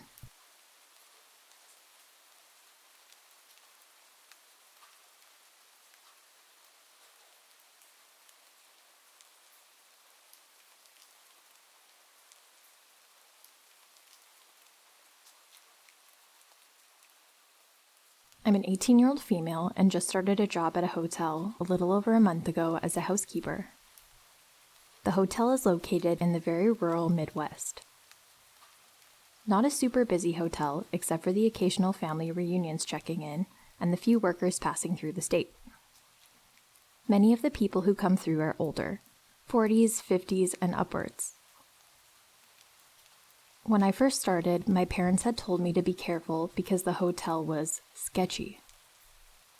I never really found it to be sketchy, or the people passing through to be, until one day about 2 weeks ago. I had just clocked in around 10:30 and headed down to the end of the hall opposite of where the lobby was to start on my stayovers, the rooms where people stayed more than one night. At the end of the hall, there were 4 rooms tucked into almost a corner, I want to say. You can't really see the doors to these rooms until you reach the end of the hallway. There's 2 rooms on one side, 2 on the other. I was grabbing all the supplies I needed to do the stayover when a man, another stayover, came out of one of the 4 rooms and asked how to work the coffee machine. He was about 3 times the size of me, 6'3", around 300 pounds, whereas I am 5'3" and about 125. Didn't seem like a big deal or weird. I'm pretty friendly and outgoing and can make a little small talk. I went back to cleaning the other room and minding my business when he comes out again to tell me that his room didn't need attending to. I figured so and was glad that there was another room I could check off my list. My manager had come down the hall to strip a room that had checked out, and I turned down the hall to go strip another room when the man came out of his room again. I assume he had another question about something in the room, so I turned around to speak to him. He asked, Aren't you scared to do your job? and I replied, no, not really, since I rarely ever have any interaction with guests as a housekeeper. He then went on to say that I was awfully pretty and I needed mace or a weapon to protect myself, and I showed him my car keys that I kept in my pocket for that exact reason. The conversation at first wasn't really off-putting, but when I realized what he was getting at, my body flooded with anxiety. He then said, I don't think the car keys are enough. You're small and could get easily snatched up. and in that moment, I went into the room my manager was in across the hall and waited for him to go back into his room before continuing my job as normal as possible. That experience really shook me up, and I sat in another room down the hall for about an hour, crying and having an anxiety attack, because I thought this man would try to find me in whatever room I was in and kidnap me. To the man who stayed in room 131 a few weeks ago, let's not meet.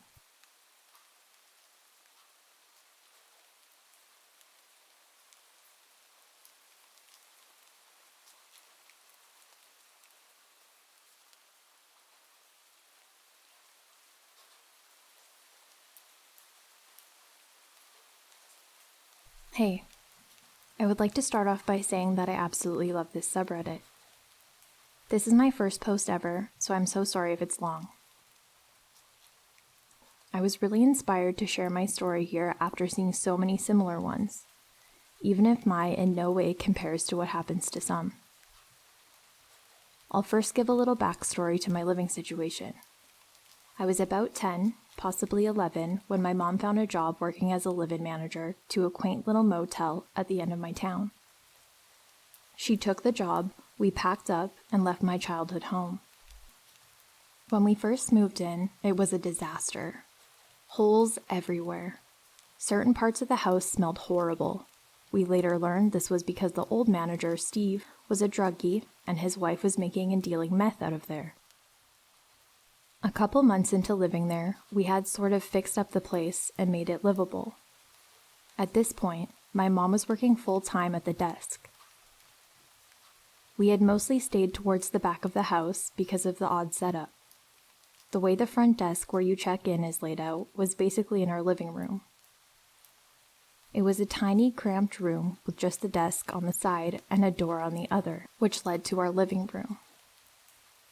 A lot, and I mean a lot of people decided to just open the door whenever they pleased and often got a view of whatever video game my brother and I were playing. This as a kid already freaks me out, and because of the motel's past, many meth heads came by looking for Steve, and would walk right in when they didn't believe me and my mom when she said that they didn't work or live here any longer. One time during summer break, a year or two after we moved in, I decided to stay up all night and play video games. I made a little nest in the living room and made myself comfy. It was around 1 in the morning after hours of Skyrim when I started to hear weird noises. Usually if my mom knew a regular would be late, she would leave a key in an envelope for them. Which, looking back, doesn't seem smart at all. I hear talking. It sounded like two men speaking a different language. I figured that's what they were doing and would leave in a second, but they never did. The talking continued for 10 minutes before I started to hear them pull on the door. First it was gentle, as if they were testing it. As they continued, it seemed to get more frantic, and I could almost hear grunting. Soon, it was full-on banging on the door. I was confident that my parents would hear it, but their room was all the way in the back of the house, which was about 3 hallways down. So, after a minute, I figured I was screwed and was probably going to die. I was a super paranoid kid. The banging stopped, and after a few seconds, I started to hear tapping at the window behind the desk in the house. I saw clearly a head from behind the curtain. The windows were high up, and he looked to be stretching up to get it. He started to yank on the window, trying to break it open. When he was doing this, I saw movement at the screen door in the kitchen. At this point, I was absolutely shitting myself. I was petrified.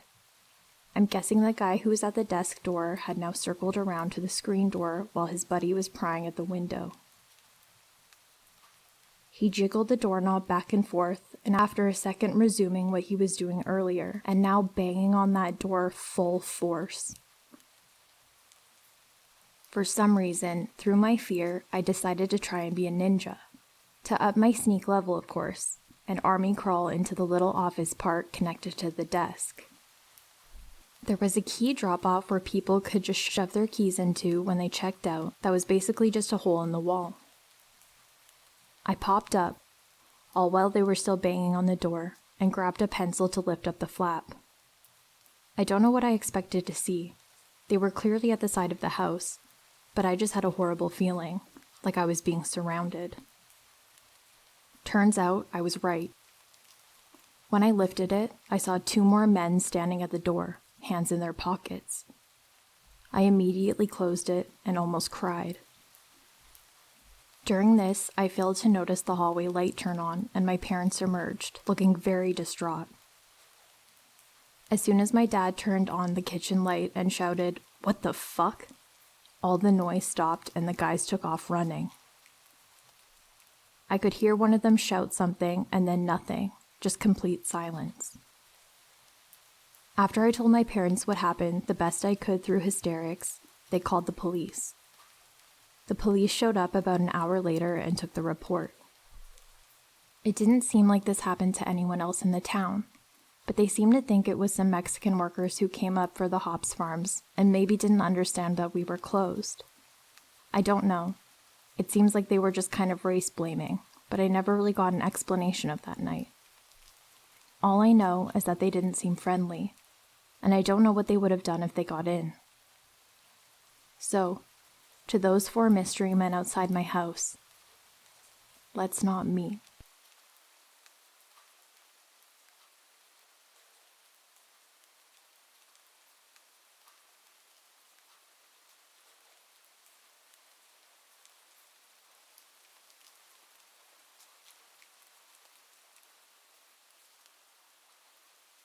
In late 2020, I was working at a chain hotel off the interstate.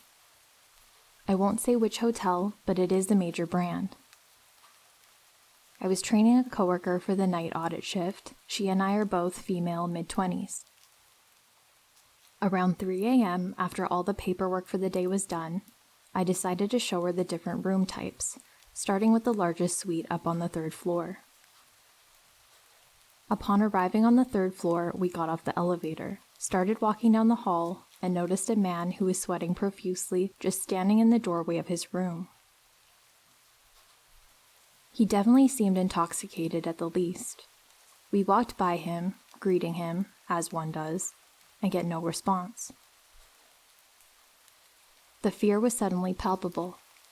We went to get to the suite I'm showing her, and as soon as the door shuts, I say that the guy is giving me a weird vibe. I don't think we should walk past him again to get to the elevator and suggest that we instead continue down the hall to the stairs. As soon as we exit the room, we immediately notice the man is not only back in his room, but facing us and watching us. I whisper to her, "Girl, take your shoes off. We're gonna run down the steps and out to the parking lot, okay?" She agrees, and we take our shoes off at the top of the stairwell and bolt down the steps and out to the parking lot. We enter back into the building and run into the office and check the cameras. Sure enough, that man had followed us down the steps and was now looking for us in the hallway and by the door to the parking lot.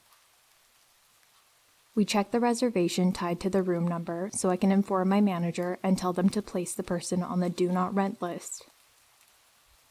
All I remember was that his name was extraordinarily normal, so unforgettable it could have been John Smith. Jump forward to late 2021, and I turn on the local news and see this man who followed us down the steps that night. His name was Anthony Robinson, now dubbed the Shopping Cart Killer, who killed 2 women in Harrisonburg and 2 more that we know of in northern VA. He is known to have utilized hotels to meet and victimize women that he was communicating with online. This was my only close encounter, and definitely creepy in hindsight.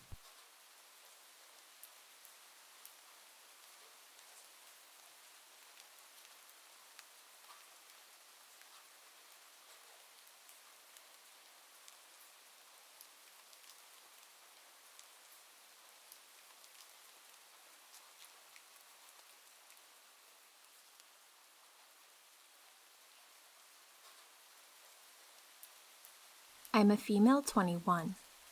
At the time of this event, I was about 16 to 17, and I was preparing for a camping trip. I had to load up my car, so I was cleaning it out. I was left home alone while my dad and brother were on a trip out of town, our older sister being a town over. I never really minded being alone. It was nice, honestly. This experience definitely left me feeling otherwise. To this day, I cannot comfortably be left alone in that house for long periods of time. Prior to this, I would have liked to think that I was a vigilant person. Definitely hypervigilant now. Not necessarily a bad thing. Anyways, I was cleaning out my car, enjoying my day, and excited for the camping trip. I was finishing up my car. My windows were down, so I hopped in and started the ignition to roll them up. As I'm doing so, I look in my rearview mirror and notice an older man standing at the end of my driveway. Instantly, my stomach dropped. I remember thinking, how fucking long has he been there? It was obvious I was home alone. Typically, there were 3 cars plus an Airstream in the driveway. Now stood just me and my silver Honda Accord, alone. He just stood there, smiling kind of. I wasn't sure what to do really. He was just looking. I hopped out of my car and just stared back at him, kind of giving him a look of like, "Are you lost? Can I help you? Fuck off," type of look. He didn't respond. Again, just stood there. So I hurried into the house, I stood by the door and locked my car, making sure to have the alarm go off a couple of times. While doing so, I was staring at him, trying to make note of his appearance. I had never seen him in my neighborhood. He definitely looked disheveled and out of place. Maybe he wandered from the retirement home a few blocks over, but this was my home, the home I'd grown up in all my life.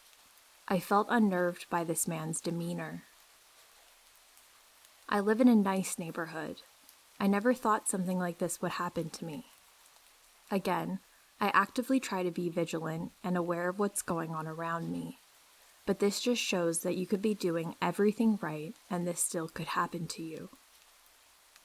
After getting into the house, I began calling practically everyone I knew, mainly family, especially ones close by, to come by the house and just ease my mind. No one was answering. I grew panicked as I was trying to decide what the hell to do. I watched him pick up the newspaper by his feet and head towards my front door. I shit a brick and hurried into my brother's room to spy from his window, still trying to contact someone. He began knocking, then banging and ringing the bell. I mean, he watched me go in. He knew I was there alone. My dad's house is practically falling apart. If he wanted to, he very easily could have gotten in somehow, especially if he managed to get into the backyard and try to enter from there. I thought if I didn't answer, he'd just fucking give up. I was unfortunately wrong. He proceeded back down the driveway to my car, peering in each window, circling it. Then he made his way towards the sides of my house, looking into the windows, heading towards the back gate. In retrospect, definitely should have called the cops. I just didn't want to believe that it had to escalate that far, but I definitely felt unsafe and my life threatened and terrified to the point of not moving. I sprinted into the back door to make sure it was locked, thinking I was literally fucked. Then, as if the gates to heaven parted, heard my dogs going crazy. Suddenly, I had an aha moment. Duh, my dogs. A German Shepherd and a German Pointer mix. They were barking up a storm, as I imagined the guy was aiming to get through the back. With their presence, he hurried back out front. He again started banging on my door. I had gotten a hold of my grandpa. He was heading over as quick as he could. I just had to wait it out, I thought. But how the fuck do I get him to leave? It clicked, and I called my dogs in. I whispered, "Who's here?" And they went absolutely ballistic, barking mad at this unknown man at our doorsteps. So much so, he left. My grandpa came, searched, saw no one. We even drove around looking for the man I had seen, and left empty-handed. I had been through so much, but just thinking about how vulnerable and almost naive I was in that moment will forever haunt me. Sadly, as a young woman, I am bound to end up in another uncomfortable and threatening position, and that sucks. But I won't be fucked with or go down gently, nor will my dogs. Who knows what could have happened without them? I'm thankful for my intuition, true crime brain, and of course my dogs for saving the day. Moral of the story, trust your intuition.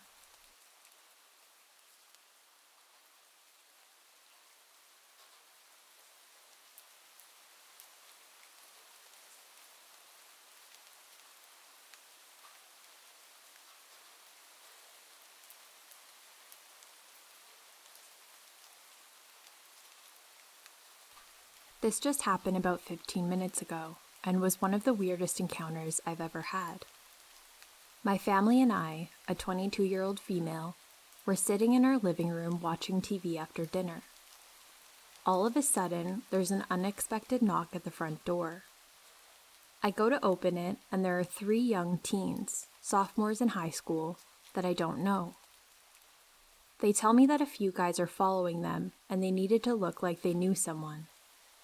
I told them immediately to come inside to evade the people following them.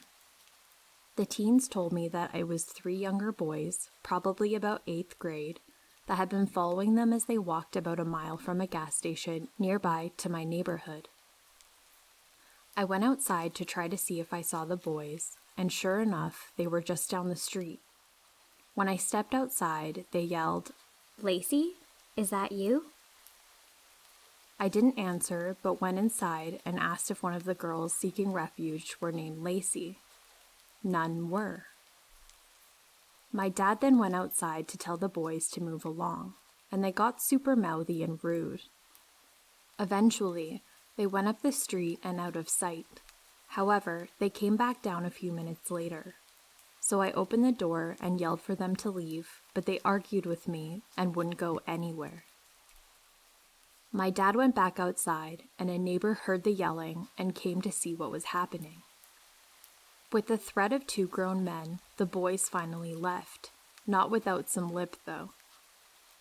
I then drove the 3 teens back to one of their houses so they could evade the boys and get home safely. Something was really weird about the interactions with the young boys. I don't know what they were looking to do, or if they were just looking for trouble, but something did not sit right with me. I'm just glad the 3 teens felt my house was a safe place to go.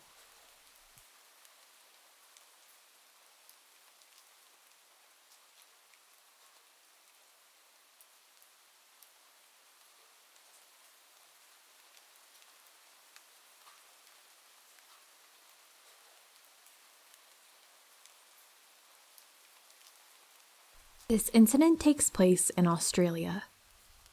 A few years ago, when I, a female, was about 19, I got a job at a hot dog shop. With a phallic pun for a name in a somewhat shady area, the shop was pretty well known and had some fantastically dark local lore. Rumors that the hot dogs were made out of horse meat, that the whole operation was a front for something less savory, or that we'd been closed by the health inspector and reopened illegally, circulated. But people kept coming back for our delicious hot dogs. I soon discovered that none of that was even remotely true, but it was fun to gossip. And we'd often give customers ambiguous answers to fuel their wide-eyed, morbid curiosities. I got used to the quirky characters that would come by pretty quickly. Some older gentlemen rumored to be involved with organized crime, the occasional nightclub owner, tourists, and many homeless and mentally ill people who we would just provide food for, too. The community was diverse and sometimes dangerous, but people looked after each other. One shift, in the early hours of the morning, I was working the register when a man comes in. He has long dark hair and thick stubble covering most of the lower half of his face. The shop is busy and he orders, steps to the side, and keeps chatting to me while other people order. I was used to this. In an area with a lot of nightlife, you get pretty comfortable with drunk ramblings and people hitting on you through slurred speech. I felt okay as long as I was on the other side of the counter. About halfway through, after telling me his thoughts about all the other men in the shop being posers, but before he started telling me how beautiful I was, the man tells me that he is a chef at a nearby restaurant. Like I said, people look after each other here, so I was reassured, but I gave him a fake name just to be safe. I started seeing him often. It wasn't uncommon to have regulars, some even on a first-name basis. But when my coworkers told me that he had come looking for me, asking after me when I wasn't there, I started to feel uneasy. Every time I saw him, he seemed to be more intoxicated than the last. He would walk in and say, "Hey, beautiful," or "Hey, pretty girl," so casually as though it was really my name. It made me feel sick to my stomach every time. One night at 2 a.m., I finished my shift, only to step out on the sidewalk and see him there, on the other side of the road, waving at me coyly. I try not to think about how long he might have been there, watching me through the shop's large neon sign-cluttered windows. My manager walked me to my car that night. Not too long after that, it was a Saturday night, and the shop was pumping. Anyone who has worked hospitality knows exactly what I'm talking about. There was a 40-minute wait for French fries. The tiny shop floor was crowded with people who had just rolled out of any one of the nearby nightclubs, drug-addled and starving. The 3 a.m. rush. A big, bulky man in his mid to late 20s started getting in my face. He had ordered French fries and had been waiting for 30 minutes. I kept apologizing, but that just made him more mad. I was desperately trying to plan an escape from my position against the back wall behind the counter to the front door where I could get a nightclub bouncer's attention and have them come over and sort this guy out. There was no hope. The store was too crowded. That's when I hear a sloppy but familiar voice. Leave her alone. My stalker emerges from the crowd. A mere 5'5", he fronts up against the massive man and they start fighting. Luckily, the commotion did catch the eye of a bouncer who ran in and swiftly de-escalated the situation. Shortly after that, I got a more stable job offer elsewhere and moved on. But, to my hot dog shop stalker, thanks, but no thanks.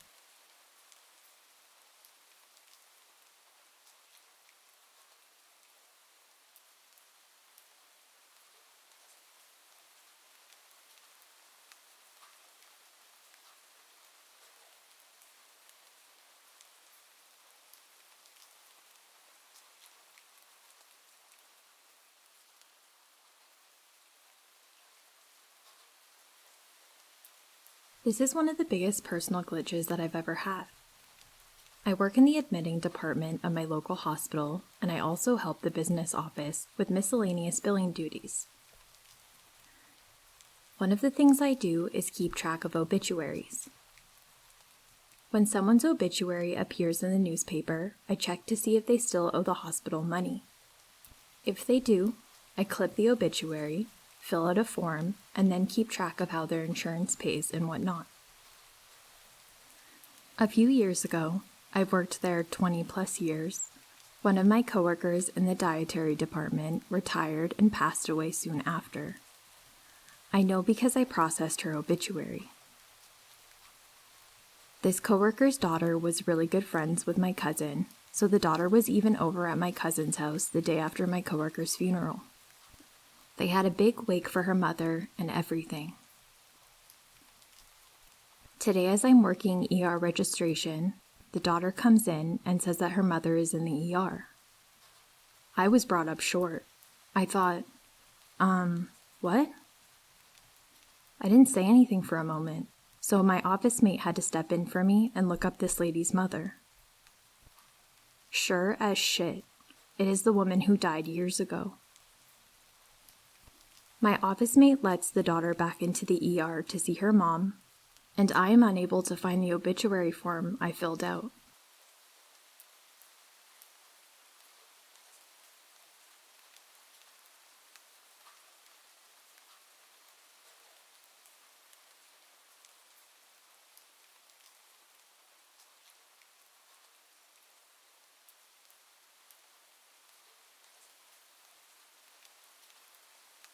I don't know if this belongs here, but I've always wanted to share this story as it still keeps me up at night sometimes thinking about an explanation for it.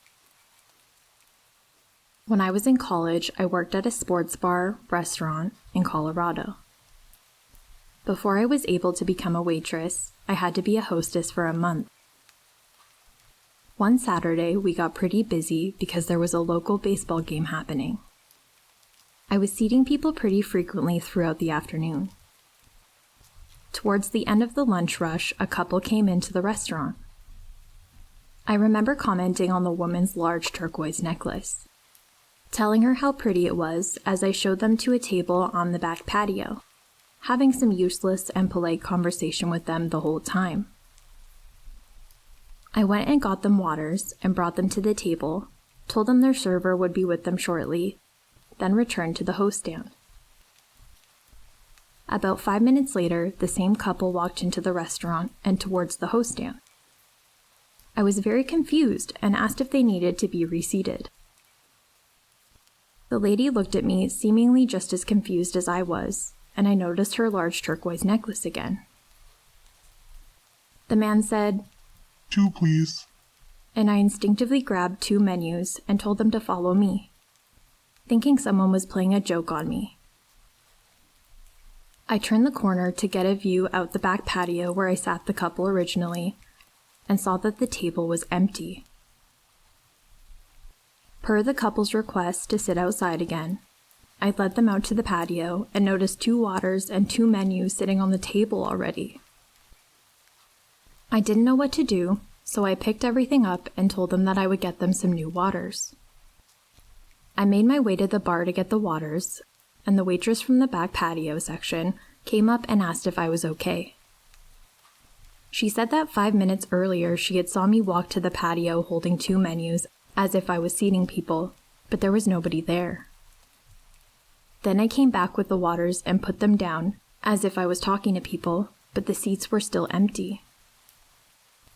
She said that she was on her way to come check on me because her and the other guests on the back porch were concerned about what I was doing, talking to nobody. I asked if there were people there now, and she looked confused and said, Yes?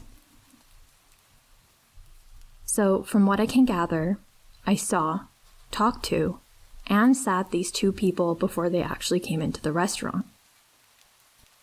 I have no explanation for this, and I'm wondering if anyone else has ever had an experience like this.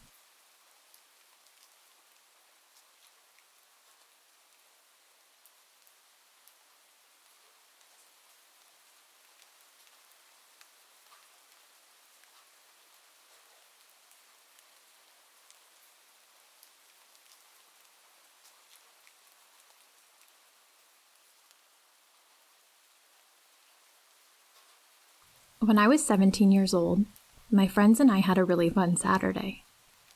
She had a convertible Volkswagen, and we would drive around playing music and talking. We are still friends and have always had really good talks about the paranormal and the universe, etc., even as teens.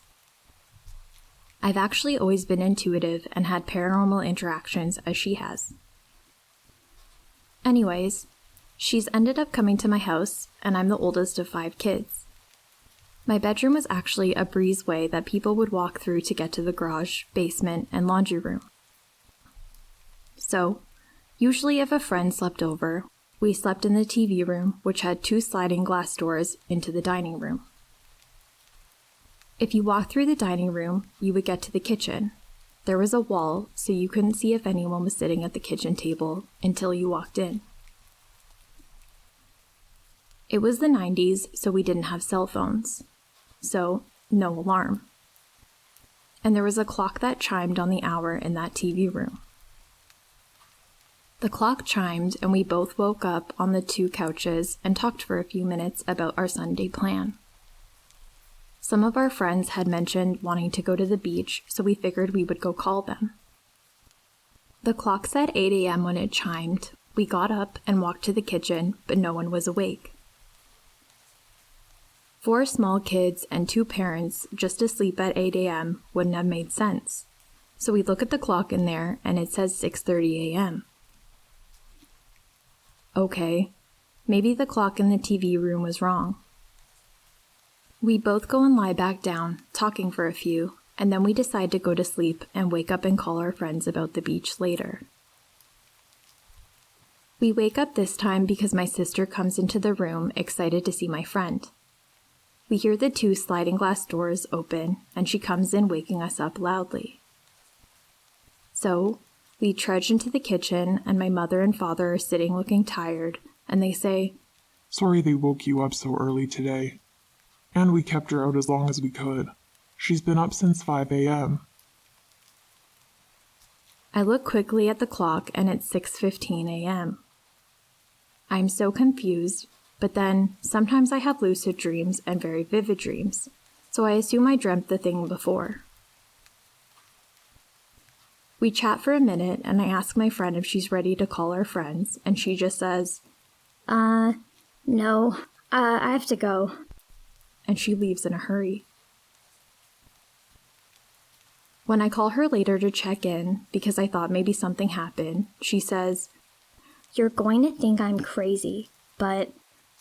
And she proceeded to tell me exactly what I experienced she had experienced. And I laughed and explained that the same thing happened, and I thought I had just been lucid dreaming. We are now almost 40 and still talk about that day and theorize on why and how it happened to both of us. We haven't told many people because when we did, our friends thought we made it up and our families just said that we probably smoked too much pot. But we know that some sort of glitch happened, and it's led me to where I am today.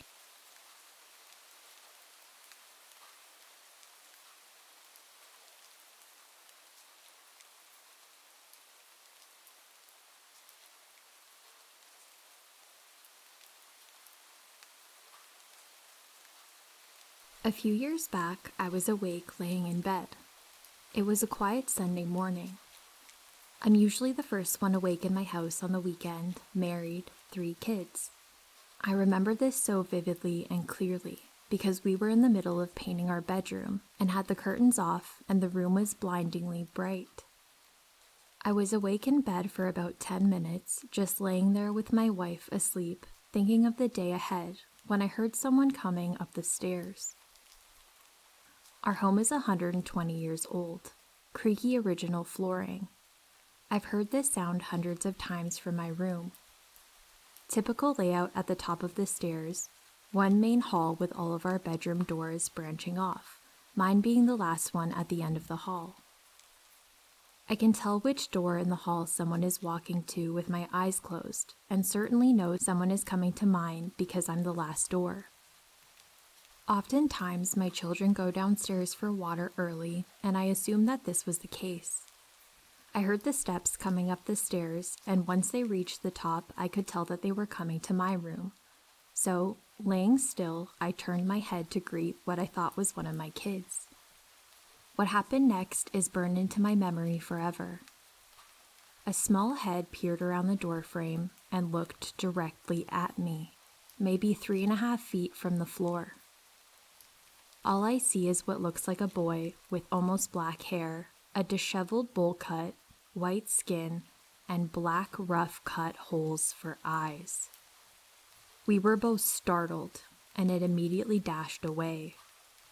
Till this day, I don't know what launched me forward. My instinct was to either convince myself what I had just saw and catch this thing, or find out it was one of my kids and I was hallucinating.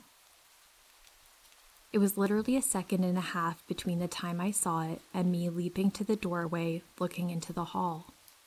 The thing just vanished. I went into my daughter's rooms, one by one, and they were all very much asleep. I searched the house, basement to attic, nothing.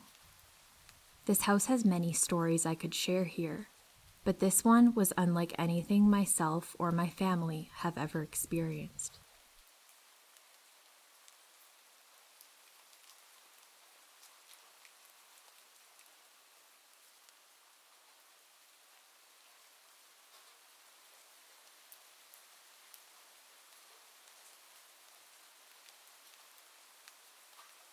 After reading a few posts on here, I've decided to add one of the creepier, still unexplained events that happened to me and a group of friends within the past 5 years. Thinking back on it, I still get this unnerved bad feeling that just sort of lingers. Anyways, here it goes. A group of friends and myself rented a place on a lake for just a fun-filled drunken weekend. We were all in our young to mid-20s, and it was supposed to be just a big party. For the most part, that's what it was. The Friday night and Saturday morning, we pretty much went all out having a blast on the water and just doing fun, stupid stuff. Well, naturally, when Saturday afternoon rolled around, we were all so dead from going out that we decided it would be a night of no drinking. maybe a little weed smoking by some of us, and just kind of having a chill evening and night. That's what it was, relaxed. So 9 p.m. comes rolling around, and about 8 of us were inside of the house and 5 outside. The house was a 2-story with a second-story deck and back porch, and it was surrounded by the woods, and then down through the woods, you would then hit the lake. I'll mention that we had already experienced some weird vibes from the locals when we first arrived in town. Mostly just backcountry old-timers that I assumed were leering and irritated because we were a bunch of college-aged kids looking to have a good time. But the town and the lakes were large, so it's not like anyone knew where we were staying. Anyways, 3 of my friends were on the upstairs back porch, and my other friend and I were downstairs just talking on this little old table near the woods. I mean, it was otherwise just a really nice night. My friend and I were just getting lost in conversation, and all of a sudden, there was this weird feeling that encompassed us. Like an unnerving physical experience that came from the woods behind us. It was just so strong, we both kind of quieted down, and then out of nowhere, this loud chanting abruptly came from the woods. I have no idea how far away it was. Because of the way the lake is set up, I'm pretty sure the voices carried up through the forest. It sounded like a cult chanting away, and all of the voices were male. I mean, they were loud and perfectly in sync. I think that we were frozen for all of about 20 seconds before I couldn't contain myself and darted towards the house with her following me. I don't know how to explain the feeling that came with that chanting, but it was almost evil, like just something so powerfully uninviting. I was shaking by the time we got up to the second story and ran out to the balcony with the other 3 friends, one of them my brother. By the time we got up there, the chanting was gone, and I naturally asked, "Did you guys hear that?" In the most shaky, freaked out voice. They all had heard it, and not seconds later the chanting began again. So the 5 of us are out there, peering into the forest, listening to this chanting that would sometimes sound far away, and then sound relatively close. All male voices in the weirdest language, or I don't even know what it was. It sounded like a strange, extreme church. Then, following the chanting, a loud bang, like someone hit a huge metal object, sounded, and then the worst part came. A man wailing, like an extreme pain wailing. All of my hair was up. It was the freakiest experience ever. My brother and I were staring at each other in a mixture of scared, excitement, and horror. The wailing stopped, and then it was back to the chanting, which eventually died out. I was so freaked out by it, I wanted to call the cops, because whoever had screamed had been in a lot of pain. That mixed with the weird chanting just made me immediately think of some terrible sacrifice going on. One friend tried to say that it had to be some drunk guys just messing around, singing, and being weird. But no way that was coming from some drunk guys. They were perfectly in sync, then the bang, and then the wail of pain. And then all that weird tension and energy was just gone. Nope. I didn't call the cops and wished I would have, but honestly, the forest was so large, and since the lake house was looking down the woods and lake, it could have been anywhere. It definitely wasn't in our close proximity, but it was close enough to hear all of it perfectly. We went in and got some of the others, but by the time they came out, the chanting had stopped. Someone wanted to go explore and find where it had been coming from, but obviously that was a stupid idea. After that, I was so ready to go home. I can't explain the relief of driving away from there the next morning. Even now, it gives me the worst feeling. Whatever that was, it felt so wrong and evil. I'll never forget that moment. I can only imagine it was some weird cult stuff.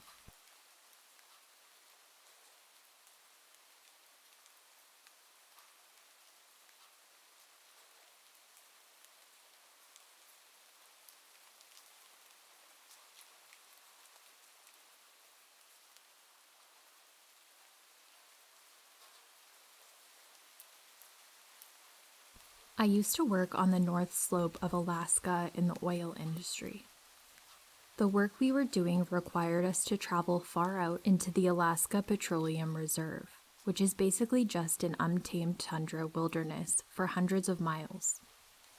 The oil company would build these long ice roads in the winter that would lead to exploration drilling pads.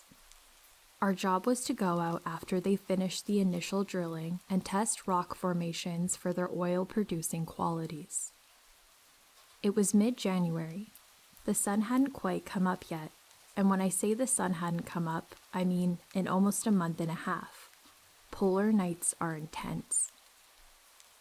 The particular well site we were traveling to was about 60 miles west of Alpine, Alaska, deep in the wilderness. Our job took a week, but we finished and were headed back to camp to finish our hitch and go home. At the beginning and the end of the ice roads are guard shacks that you have to check in and out of for safety. There's no cell reception and radios work only up to a distance. If you don't check in or out in a set time, they come looking for you to ensure that you're not a popsicle. It was about 4 a.m, not that it mattered in the land of endless night, and we were halfway across the ice road. Travel was slow as the speed limit on the roads is only 25 miles per hour, when something appeared on the road in our headlights. It was a man, in jeans, sneakers, and a hoodie jacket, walking down an ice road in wilderness tundra at 4 a.m., and it was -20 degrees outside. It's not usual for the local Inuit people to be out this far hunting. Maybe his snowmobile broke down and he's trying to get back to the guard shack? Seemed plausible. He didn't acknowledge us as our trucks rolled up next to him. He just kept shuffling forward. He didn't seem cold. His clothing, while totally not appropriate for this extreme weather, appeared warm and dry. We also noticed that he wasn't Inuit, but Caucasian. I rolled down my window and asked if he needed any help, and if he was okay. He still didn't acknowledge us, just kept shuffling forward. His face was completely blank, devoid of any thought or emotions. The other guy in my truck suggested that maybe he was in an accident and in shock. I continued rolling my truck alongside him as he trudged down the road, still trying to get his attention. Even in this extreme cold, I could occasionally get whiffs of a peculiar smell coming off of him. He smelled acidic, if that makes sense. There was just a lot about this guy that made the hair on my neck stand up. The guy behind me in the truck's crew cab had enough of all of this. He rolled down his window and reached out to grab the guy. He later said that he was just going to try and shake him out of his stupor. Before my buddy's hand could reach him, though, this walking popsicle spun around and latched onto my buddy's outstretched arm. He glared at my buddy and then at me with a look of pure rage, not removing his hand from his arm. If emotions had a physical temperature, this guy could have melted the entire tundra that night. My buddy groaned in pain as he tried to get his arm free from Mr. Popsicle. At that moment, this guy starts screaming in our faces. There was so much hate and rage and anger in that scream. It was absolutely terrifying. I slammed on the gas and spun out on the ice for a second before the wheels caught and launched us forward. Popsicle Dude still had a hold on my buddy's arm and was trying to pull him out of the truck. He was running alongside the truck while the other guys in the cab held onto my buddy to keep him inside. After several moments, it could only have been a few seconds at most, my buddy tore free from this guy and we hauled ass to the guard shack, another 30 miles down the road. We checked in with the guards and reported what we had just seen. The guard was looking at us like we were pulling a prank, but policy said that they had to check it out regardless. My buddy's arm was sore, and when he pulled back his sleeve, there were noticeable bruises in the shape of a hand around his arm. We filed a report with the guard and we were told to head back to our camp. None of us really wanted to talk about what happened, and it was a quiet drive the rest of the way. We flew home the next day. The next time we saw the guard at the shack, we asked him if they ever saw Mr. Popsicle on his patrols. He told us they searched up and down the ice roads for a solid 12-hour shift and saw nothing, not even tracks in the snow leading off the road. He told us that it was a good prank and that he'd get us back for making him waste a shift driving around. But it wasn't a prank. Who would make up a story like that? And who would willingly bruise their arm for a dumb prank? We never got a satisfying answer to what happened that evening, and I still wonder about that dude, if he even was a dude. The Alaskan tundra is a weird place, and that was just one of my many weird stories from my time up there. I'll work to write down more of my experiences and share them to the appropriate subs.